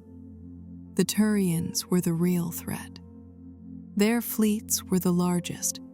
Their legions were the most experienced. Their doctrine of total war and absolute commitment meant they wouldn't surrender or negotiate. If the Reapers wanted to harvest this cycle efficiently, they needed to break the Turians first. So they descended on Palavin in overwhelming force. Dozens of Reapers entered the system simultaneously, their arrival heralded by the kind of devastation that Turian doctrine had always sought to inflict on enemies. Orbital bombardment began immediately.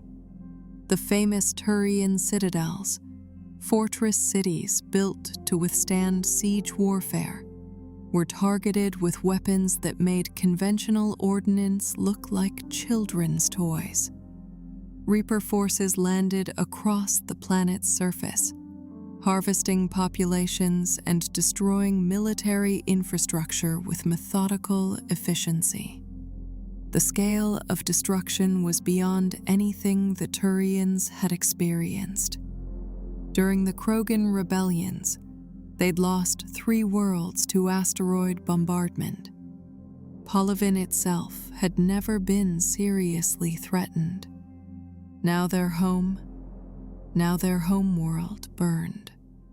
The white sun that had shaped their evolution, that had driven their ancestors to develop metallic carapaces and radiation resistance, now illuminated a world under siege. The orbital defense platforms that protected Palavin were destroyed within hours. The fleet elements stationed in system fought desperately, but were overwhelmed by numbers and firepower they couldn't match. And still, the Turians fought. This is crucial to understand. The Reapers expected to break Turian resistance quickly, to devastate them so thoroughly that organized defense would collapse. That's not what happened. Yes, Palavin burned. Yes, casualties were catastrophic. Yes, the Turians were losing ground across the planet's surface. But they didn't break. They didn't surrender. They didn't fragment into isolated units fighting for survival without coordination or purpose. The Turian military machine, that vast organization built over millennia, designed to integrate every citizen into a cohesive defensive structure, proved its worth. As positions fell on Palaven, survivors fell back to prepared defensive lines. As units were destroyed, they were reformed from surviving personnel and fresh recruits. The civilian population evacuated to orbital stations and the moon of Menei in orderly fashion, protected by rearguard forces that bought time with their lives. The military headquarters relocated to Menai and continued coordinating planetary defense while simultaneously protecting the evacuees. Primarch Fedorian commanded the defense personally. He was everything a Turian Primarch should be: experienced, respected, utterly committed to protecting his people. He established defensive positions on Menai, fortified the moon to serve as a command center and staging area for counterattacks against Reaper forces on Palaven below. He maintained fleet cohesion despite horrific losses, kept the remaining ships organized and fighting effectively. Under his leadership, the Turians proved that even when losing, they could make the enemy pay for every meter of ground. But wars aren't won by noble last stands. They're won by achieving strategic objectives, by finding ways to turn defense into offense, by creating conditions where ultimate victory becomes possible.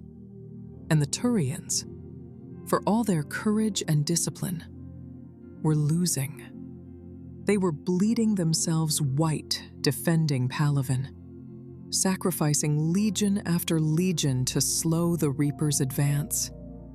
Every day that passed saw the defensive perimeter on Palaven shrink, saw more cities fall, saw more civilians harvested or killed. The strategic situation demanded something the Turians were temperamentally unsuited for: abandoning Palaven to focus resources on the broader galactic war effort. Traditional Turian doctrine would never countenance such a decision. You don't surrender your home world. You don't abandon civilians to enemy occupation. You fight until you win, or until you're dead. But the Reapers weren't a normal enemy, and normal doctrine was inadequate. Into this impossible situation stepped General Adrian Victus. He wasn't a Primarch. He wasn't even in line for that position. He was a respected military commander, certainly, with an exemplary service record. But he'd made his career away from the political centers of power, commanding legions on the edges of Turian space. He was known as a practical officer, someone who adapted to circumstances rather than rigidly applying doctrine. Some of his superiors considered him insufficiently traditional, too willing to question established approaches. When Primarch Fedorian was killed during the Reaper assault, when the hierarchy needed someone to step into the leadership vacuum, they chose Victus. This choice was controversial. There were more senior officers, commanders with better political connections, Primarchs from other colonization clusters who could have assumed overall command. But the Council of Primarchs looked at the strategic situation and recognized that conventional thinking had failed. They needed someone who could adapt, who could make the difficult decisions that tradition would forbid. Victus accepted command reluctantly. He understood the weight of responsibility they were placing on him. As Primarch, he would be responsible for all Turian forces across the galaxy. Every tactical decision, every strategic allocation of resources, every soldier who died under his command, all of it would be his burden to carry. The Turian emphasis on personal accountability meant there would be no deflecting blame, no hiding behind the claim that he'd inherited an impossible situation. Success or failure would be his alone. His first major decision proved how different his approach would be. Commander Shepard arrived at Menet seeking Turian support for a desperate plan. Unite the galaxy's species to build a superweapon called the Crucible, a device that might destroy the Reapers permanently. This required the Turians to commit forces to operations away from Palaven, to prioritize the broader war over immediate defense of their homeworld. Traditional Turian thinking would reject this immediately. You don't abandon your homeworld to chase theoretical solutions. You don't pull forces away from critical defensive positions to support other species' campaigns. You focus on the immediate threat, defend what you can defend, and trust that victory in front of you leads to victory overall. Victus listened to Shepard's proposal and made a different calculation. Palaven was already lost in any conventional sense. The Reapers held too much of the planet, had too many forces committed to the assault. The Turians could bleed for months or years defending their homeworld, but they couldn't win that battle with available forces. Meanwhile, if the Crucible offered even a small chance of turning the war's trajectory, then supporting it was the only rational choice. Defending Palaven heroically while the galaxy fell served no purpose except salving Turian pride. He agreed to support Shepard's efforts, but with a condition. The Turians couldn't commit forces to operations across the galaxy while also defending Palaven effectively. They needed help. Specifically, they needed help from a species with military strength to spare. Warriors who could fight effectively against Reaper forces. Soldiers who could hold ground while Turian legions deployed elsewhere. They needed the Krogan. This is where centuries of history and grudges threatened to prevent the cooperation the war demanded. The Turians had deployed the genophage against the Krogan. They'd sterilized an entire species to win the Krogan rebellions. The Krogan had never forgiven that act, never forgotten who had made the decision to use a biological weapon against their reproduction. The hatred ran deep on both sides. Turians saw Krogan as dangerous brutes who'd needed to be controlled. Krogan saw Turians as genocidal monsters who'd doomed them to extinction. But Urdnot Rex, the Krogan leader, proved pragmatic enough to recognize that old grievances meant nothing if the Reapers killed everyone. He agreed to send Krogan forces to help defend Palaven, but only if the Turians agreed to cure the genophage. The price for Krogan aid was returning to them the fertility that the Turians had taken away centuries ago. This put Victus in an impossible position. Agreeing to cure the genophage meant undoing the victory that had ended the Krogan rebellions. It meant potentially recreating the same explosive Krogan population growth that had threatened Council space before. Militarily and strategically, it was insane. The Turians would be arming and enabling a species they'd fought a war to suppress, trusting that this time the Krogan would remain peaceful allies rather than becoming aggressive rivals again. But refusing the deal meant losing Krogan support, which meant the Turians couldn't commit forces to support the Crucible project, which meant the galaxy's best hope for defeating the Reapers died. The calculation was brutal but clear. Maybe curing the genophage would create problems in the future, but if they didn't cure it, there wouldn't be a future. The Reapers would harvest everyone. Turian and Krogan alike.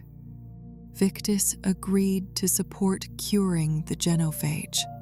This decision was opposed by some Turian commanders, by traditionalists who argued that the Primarch was betraying centuries of sacrifice, that the Krogan couldn't be trusted, that arming them would lead to the next great war, even if this one was somehow won. Victus overrode these objections. He owned the decision completely, acknowledged the risks, and committed to the alliance anyway. The political cost was immense. The military cost was worse. Victus's own son, Tarquin Victus, was commanding a bomb disposal squad on the Krogan homeworld of Tuchanka. The mission was essential, disabling a massive bomb that threatened to destroy the facility where the genophage cure was being synthesized.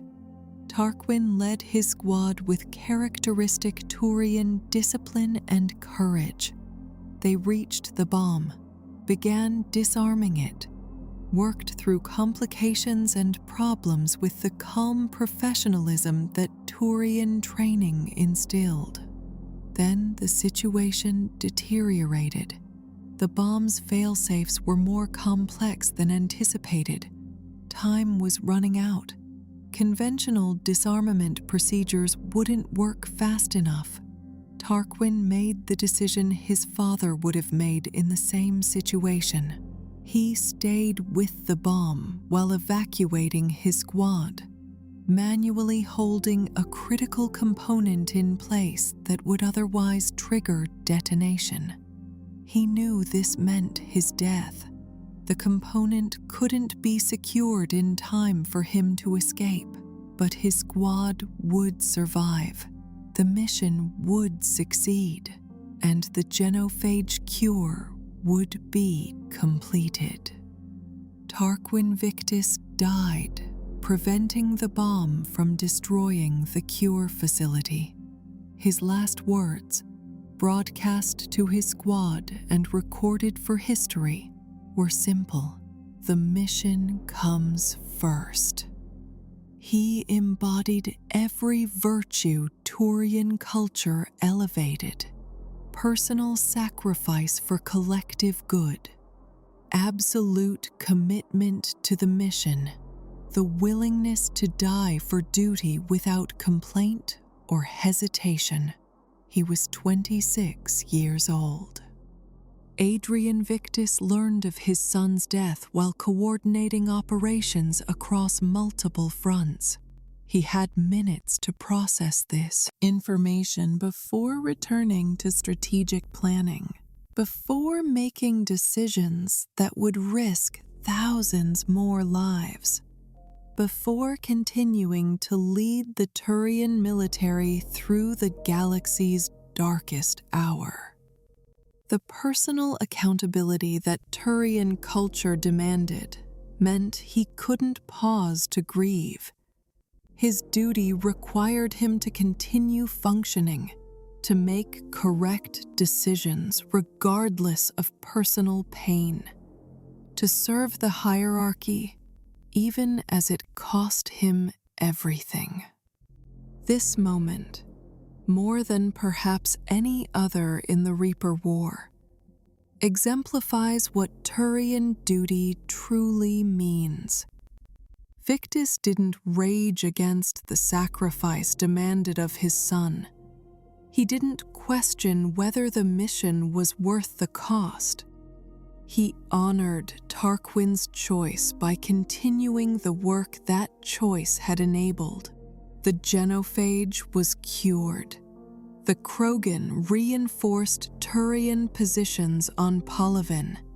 The Alliance held, and the Crucible project moved forward. But the cost was almost unbearable. Every Turian family lost someone during the Reaper War. Every legion was destroyed and reformed multiple times. The planetary defense of Polovin continued for months, a grinding meat grinder where Turian lives were spent to buy time for the rest of the galaxy. The Turians held nothing back, committed everything they had, accepted losses that would have broken other species. And when humanity's homeworld of Earth came under direct Reaper assault, when Commander Shepard called for Allied support to liberate the planet where the Crucible was being assembled, Victus committed Turian forces without hesitation. This wasn't reciprocity or honor-bound obligation. This was strategic necessity. The war would be won or lost at Earth. Everything else was just prologue. If the Crucible could be completed and deployed, if the Reapers could be destroyed or driven away, then Polovin could be liberated afterward. If Earth fell, if the Crucible was destroyed, then Polovin's defense meant nothing, because everyone was going to die anyway. Turian fleets jumped into Earth space alongside Asari, Solarian, Krogan, Quarian, Quyth, Geth, and every other species that could muster military forces. The final battle was everything Turian doctrine had ever envisioned about total war. Massive fleets engaging in desperate combat, overwhelming numbers on both sides, absolute commitment to victory, regardless of cost. The Turians fought with the discipline and coordination that had made them the galaxy's premier military power. When Reaper capitals targeted Turian dreadnoughts, the crews maintained fire until their ships were destroyed. When ground forces were cut off, they held position and fought until relieved or killed. The war was won, though at terrible cost. The Crucible activated. The Reapers were stopped, destroyed or disabled depending on which accounts you believe. The harvesting ended. Galactic civilization survived, barely, holding on by its fingernails through the sacrifice of millions who'd never see the peace their deaths had purchased. The Turians paid a disproportionate price.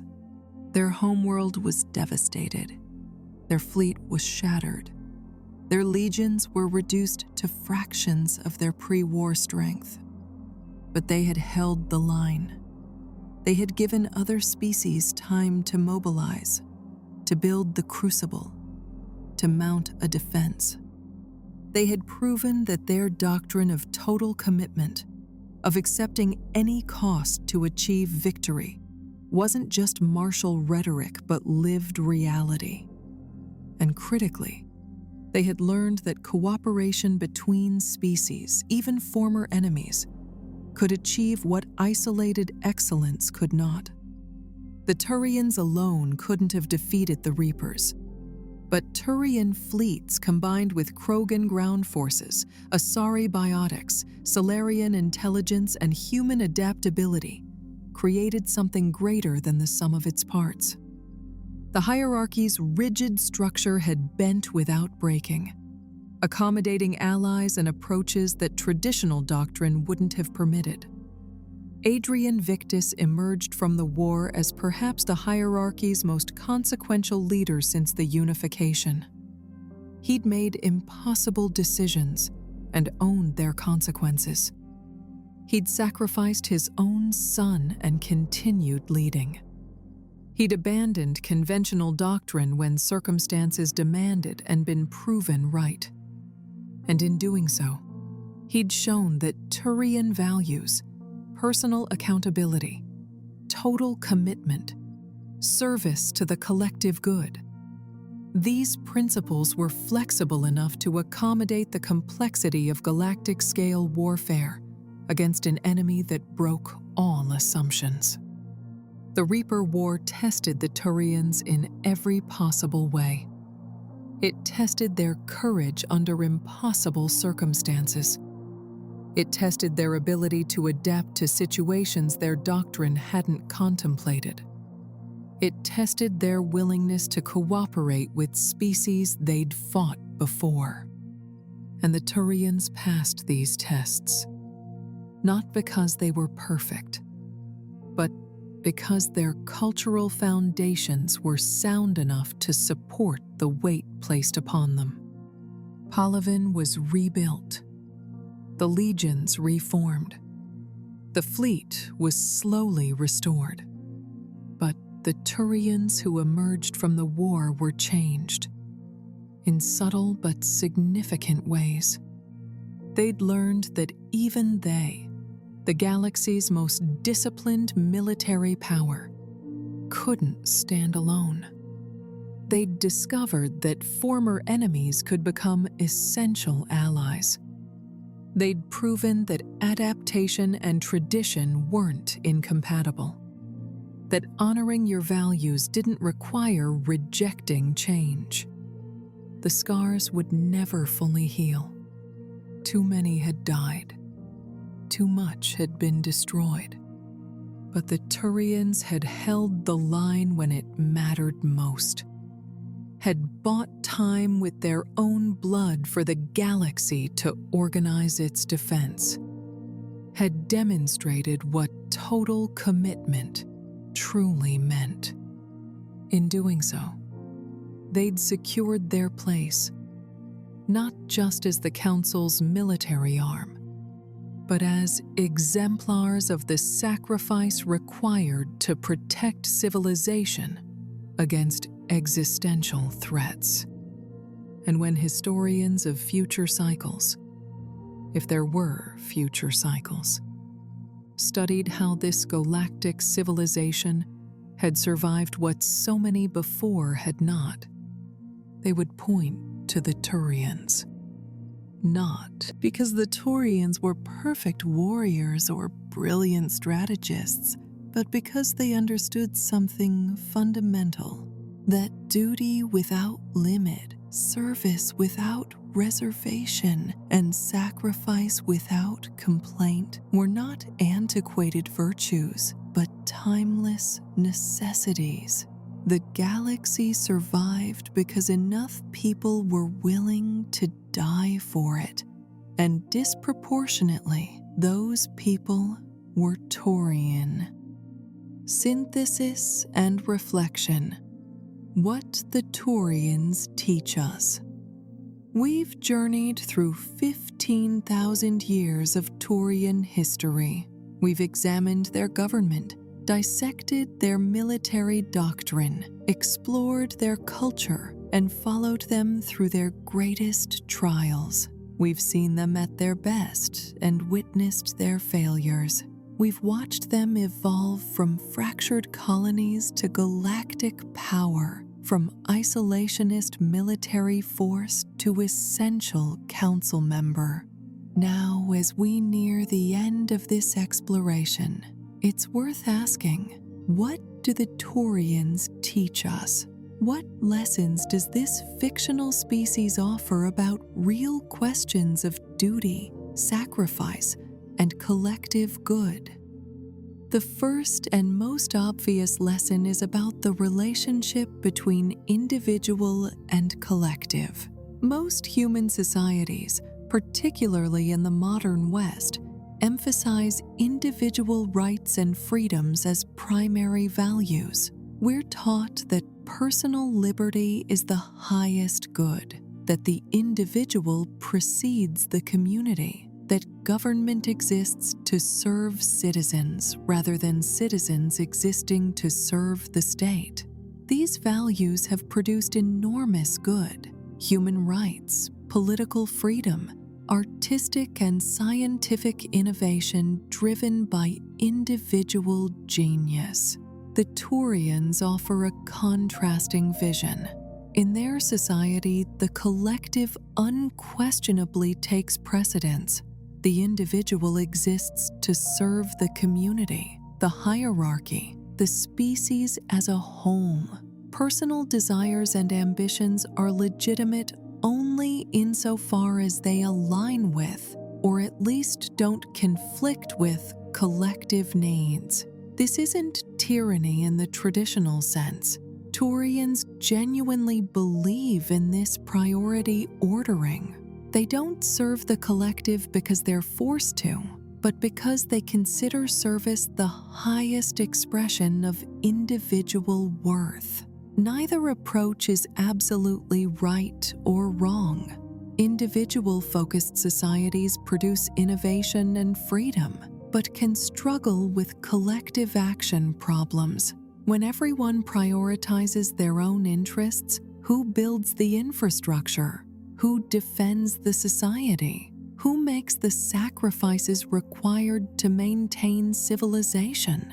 Collective-focused societies excel at coordination and can mobilize vast resources toward common goals, but they can suppress individual excellence, stifle innovation, and create environments where questioning authority becomes impossible. The Turians suggest that perhaps the ideal lies not in choosing one approach over the other, but in recognizing that both individual and collective are essential. Personal accountability, the willingness to own your decisions and accept their consequences, is fundamentally an individual virtue, but it exists within a framework where those decisions must serve something larger than yourself. You're responsible for your actions precisely because your actions affect the whole. The individual matters, but the individual isn't the only thing that matters. This brings us to the second lesson: the nature of duty itself. For many modern people, duty is an archaic concept, something out of historical military contexts or religious traditions. We're taught to question authority, to resist demands for sacrifice when we don't understand their purpose, to prioritize our own well-being over abstract obligations. These instincts are healthy in many contexts. Blind obedience enables atrocities. Unquestioning sacrifice can be exploited by cynical leaders. But the Turians demonstrate that duty doesn't have to mean blind obedience. Gareth's Vicarian story shows us someone who struggles constantly with the tension between following orders and doing what's right. He doesn't always follow orders. He questions authority repeatedly, but he never abandons the fundamental concept of duty, the recognition that he has obligations to others, to his species, to civilization itself that transcend his personal preferences. True duty, as the Turians practice it, involves personal accountability rather than just following orders. You're responsible for your actions, even when you are commanded to take those actions. This creates an interesting dynamic. You must follow orders because the system requires coordination and hierarchy, but you remain morally responsible for what you do under those orders. This prevents the just following orders defense that has enabled so many historical atrocities. It forces each individual to maintain their own moral compass while functioning within hierarchical structures. The third lesson concerns the price of civilization. Modern life, particularly in wealthy societies, insulates most people from the costs of maintaining order. We have infrastructure, security, public services, all functioning without most citizens having to contribute directly. Specialization means some people serve in the military or work in government, while others pursue private careers. This creates a dangerous illusion that civilization maintains itself, that order is natural rather than constructed and maintained through constant effort. The Turians don't allow this illusion. Every citizen serves. Everyone experiences directly what it takes to maintain their society. The 15 years of mandatory service ensures that every Turian understands viscerally that civilization requires sacrifice, that order must be defended, that the comfortable life they enjoy exists only because people are willing to work and fight and sometimes die to preserve it. This creates a society where people value what they have because they've invested in it personally. It's not just the government or the military protecting you. It's you and everyone you know, all participating in collective defense and maintenance of civilization. This might seem oppressive to individualist sensibilities, but it also creates a social cohesion, a shared understanding of what civilization costs that more individualist societies often lack. The fourth lesson involves the danger of rigidity. Turian doctrine, for all its sophistication, nearly failed them during the Reaper War. Their emphasis on overwhelming force and total commitment was appropriate for conventional warfare against conventional enemies. But the Reapers were neither conventional nor defeatable through force alone. The Turians had to adapt, had to accept alliances they'd never have pursued in normal circumstances, had to trust former enemies, and embrace strategies their doctrine didn't accommodate. The fact that they succeeded in adapting demonstrates that rigid systems can maintain flexibility if the underlying values are sound. The Turians didn't abandon their principles during the Reaper War. They remained committed to duty, service, and collective good.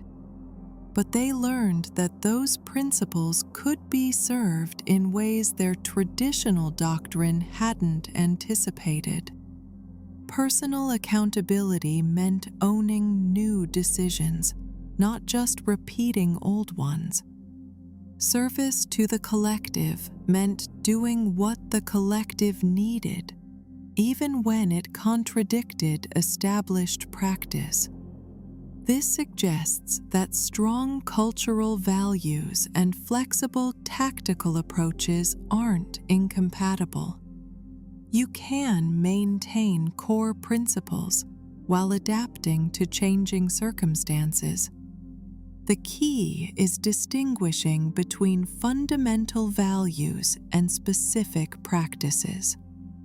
specific practices should be adapted when they no longer serve fundamental values effectively. The fifth lesson concerns the nature of honor and honesty. Turian honor isn't about glory or reputation in the way human cultures often understand those terms. It's about honesty as practical necessity. In a society built on mutual accountability, where everyone's success depends on everyone else fulfilling their obligations, lying is fundamentally destructive. You can't maintain complex, coordinated action if people routinely misrepresent their capabilities, conceal their failures, or deflect blame onto others. This offers an interesting perspective on ethics. We often think of honesty as a moral virtue, something you practice because it's right. The Turians suggest honesty is also a practical virtue, something you practice because societies can't function without it. This doesn't make honesty less important. If anything, it makes it more important by grounding it in functional necessity rather than abstract principle. The sixth lesson involves the relationship between military strength and political authority. The Turians are heavily militarized, with military service forming the core of citizenship and military structures permeating civilian life. This would normally be concerning, raising specters of militarism run amok, military coups, wars of aggression, societies where force takes precedence over justice. These are dangers of military-dominated cultures. But the Turians demonstrate that military organization doesn't necessarily lead to military adventurism. Despite being the galaxy's most powerful military force, the Turians aren't particularly aggressive. They don't seek conquest for its own sake. They use force to enforce council law and protect hierarchy interests, but they're not rampaging through the galaxy subjugating weaker species. Their military strength serves defensive purposes, maintaining order and deterring aggression rather than enabling expansion. This suggests that the relationship between military power and political behavior is more complex than simple militarism. A society can be heavily militarized while maintaining essentially defensive posture. The key factors are whether the culture values conquest, whether the economic system depends on continued expansion, whether the political structure gives military leaders unchecked authority. The Turians have military strength without those other enabling factors for aggression. The seventh and final major lesson concerns the possibility of moving past enmity. The Turian relationship with humanity, and especially with the Krogan, demonstrates that even deep historical grievances can be overcome when circumstances demand it. The First Contact War left both Turians and humans suspicious of each other. The deployment of the genophage created hatred between Turians and Krogan that lasted centuries. These weren't minor disagreements or cultural misunderstandings. They were fundamental conflicts born from violence and perceived injustice. Yet during the Reaper War, these species cooperated effectively, not because they'd resolved their differences or achieved reconciliation in any complete sense. They still disagreed, still carried resentments, still remembered the harm they'd inflicted on each other. But they recognized that immediate survival required setting aside past grievances to address past threats. The galaxy was ending. Old hatreds were luxuries no one could afford. This pragmatic cooperation created foundations for genuine reconciliation afterward. Turians and humans who'd fought together against Reapers developed respect that transcended species. Krogan, who'd stood alongside Turians defending Palaven, saw their former enemies differently. The shared struggle didn't erase history, but it provided context that made history less determinative of future relations. This offers hope for our own world, where historical enmities between groups often seem intractable. The Turian example suggests that while reconciliation is difficult and takes time, immediate cooperation is possible, even between former enemies when circumstances demand it. And that immediate cooperation, even when motivated by pure self-interest, can evolve into something more lasting as people work together toward common goals. Conclusion: the enduring appeal of duty. We've reached the end of our journey through Turian history, culture, and philosophy. We've examined their origins in the Unification War, traced their rise to council membership through the Krogan rebellions, explored their complex relationship with humanity born from the First Contact War, and witnessed their finest hour during the Reaper War. We've dissected their governmental system, analyzed their military doctrine, and explored what it means to be Turian in a galaxy that doesn't always appreciate their values. The Turians resonate with Mass Effect's audience for reasons that go beyond their distinctive appearance or combat effectiveness.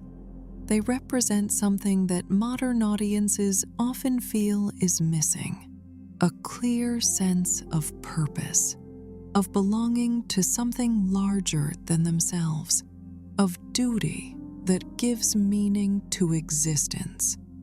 In a world where traditional sources of meaning, religion, national identity, even family structures have weakened for many people, the Turian commitment to collective good offers an appealing alternative. This doesn't mean we should literally adopt Turian culture. Mandatory military service and rigid hierarchies aren't appropriate for all societies. Individual freedom and rights matter, even when they complicate collective action. The Turians represent an extreme position on the individual-collective spectrum, one that works in fiction but might be oppressive in reality. What we can take from them is the recognition that extreme individualism isn't the only way to organize civilization, that duty, service, and sacrifice aren't archaic concepts but timeless necessities, that personal freedom exists within contexts that require collective action, and that pretending otherwise doesn't make it less true. The Turians remind us that civilization is fragile, that order must be actively maintained, that someone has to stand guard so others can sleep peacefully. They also demonstrate that rigorous adherence to principles doesn't require rigidity in application.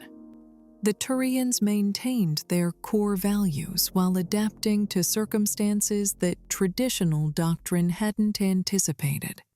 They learned from former enemies, accepted help from species they'd fought before, and embraced strategies that would have seemed alien to earlier generations. Cultural continuity and practical flexibility coexisted, each strengthening the other.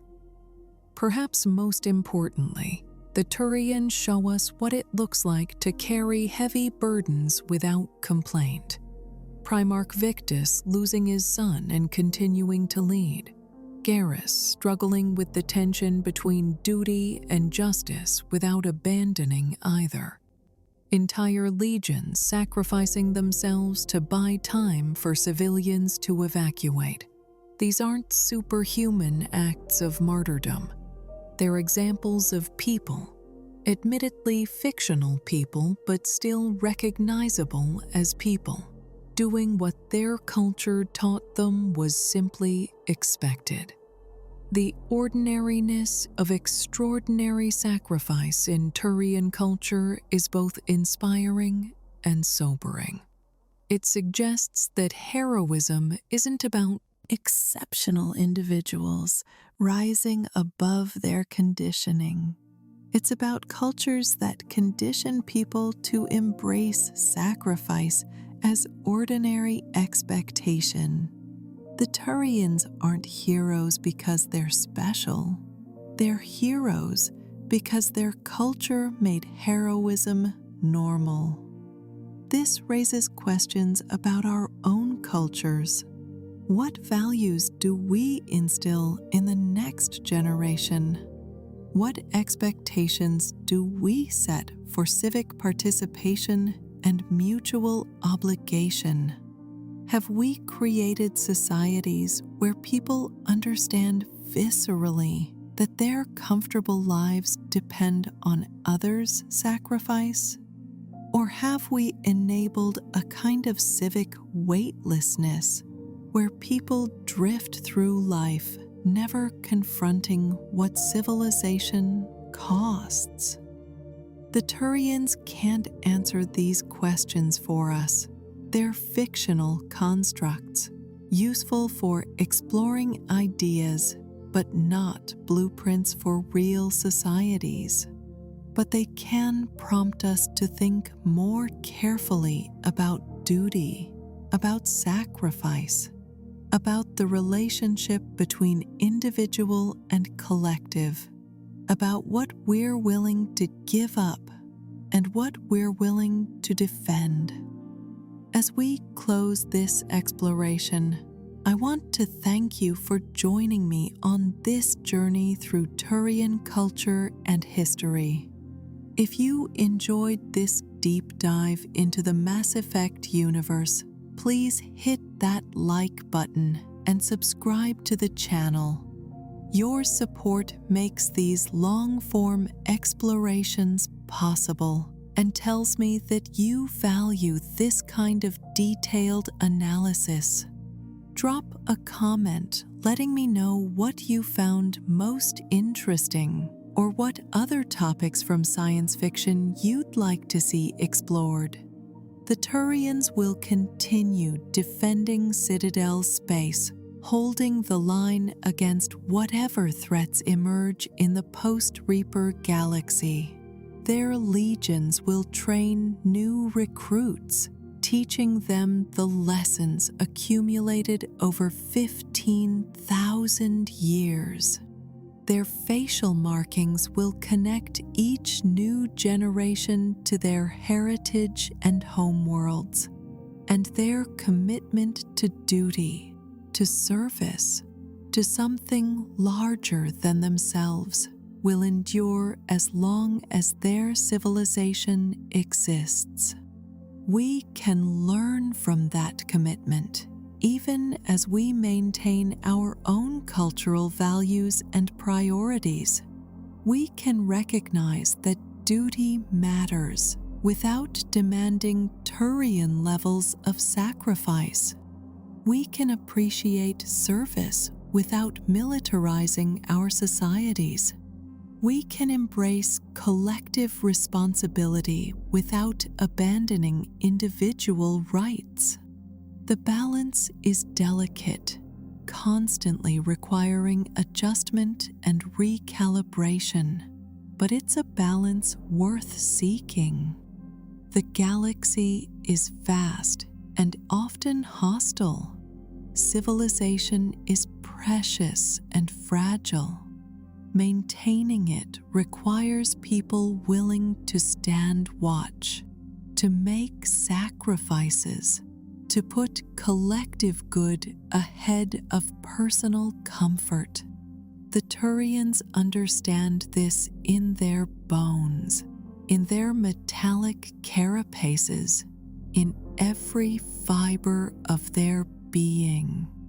They are the watchers on the wall, the guards at the gate, the shields that protect civilization from chaos. And in a universe that can feel increasingly chaotic, increasingly hostile to order and meaning, there's something deeply appealing about that clarity of purpose, something comforting about knowing that someone, even fictional someone, understands that civilization requires protection and is willing to provide it without complaint or expectation of reward.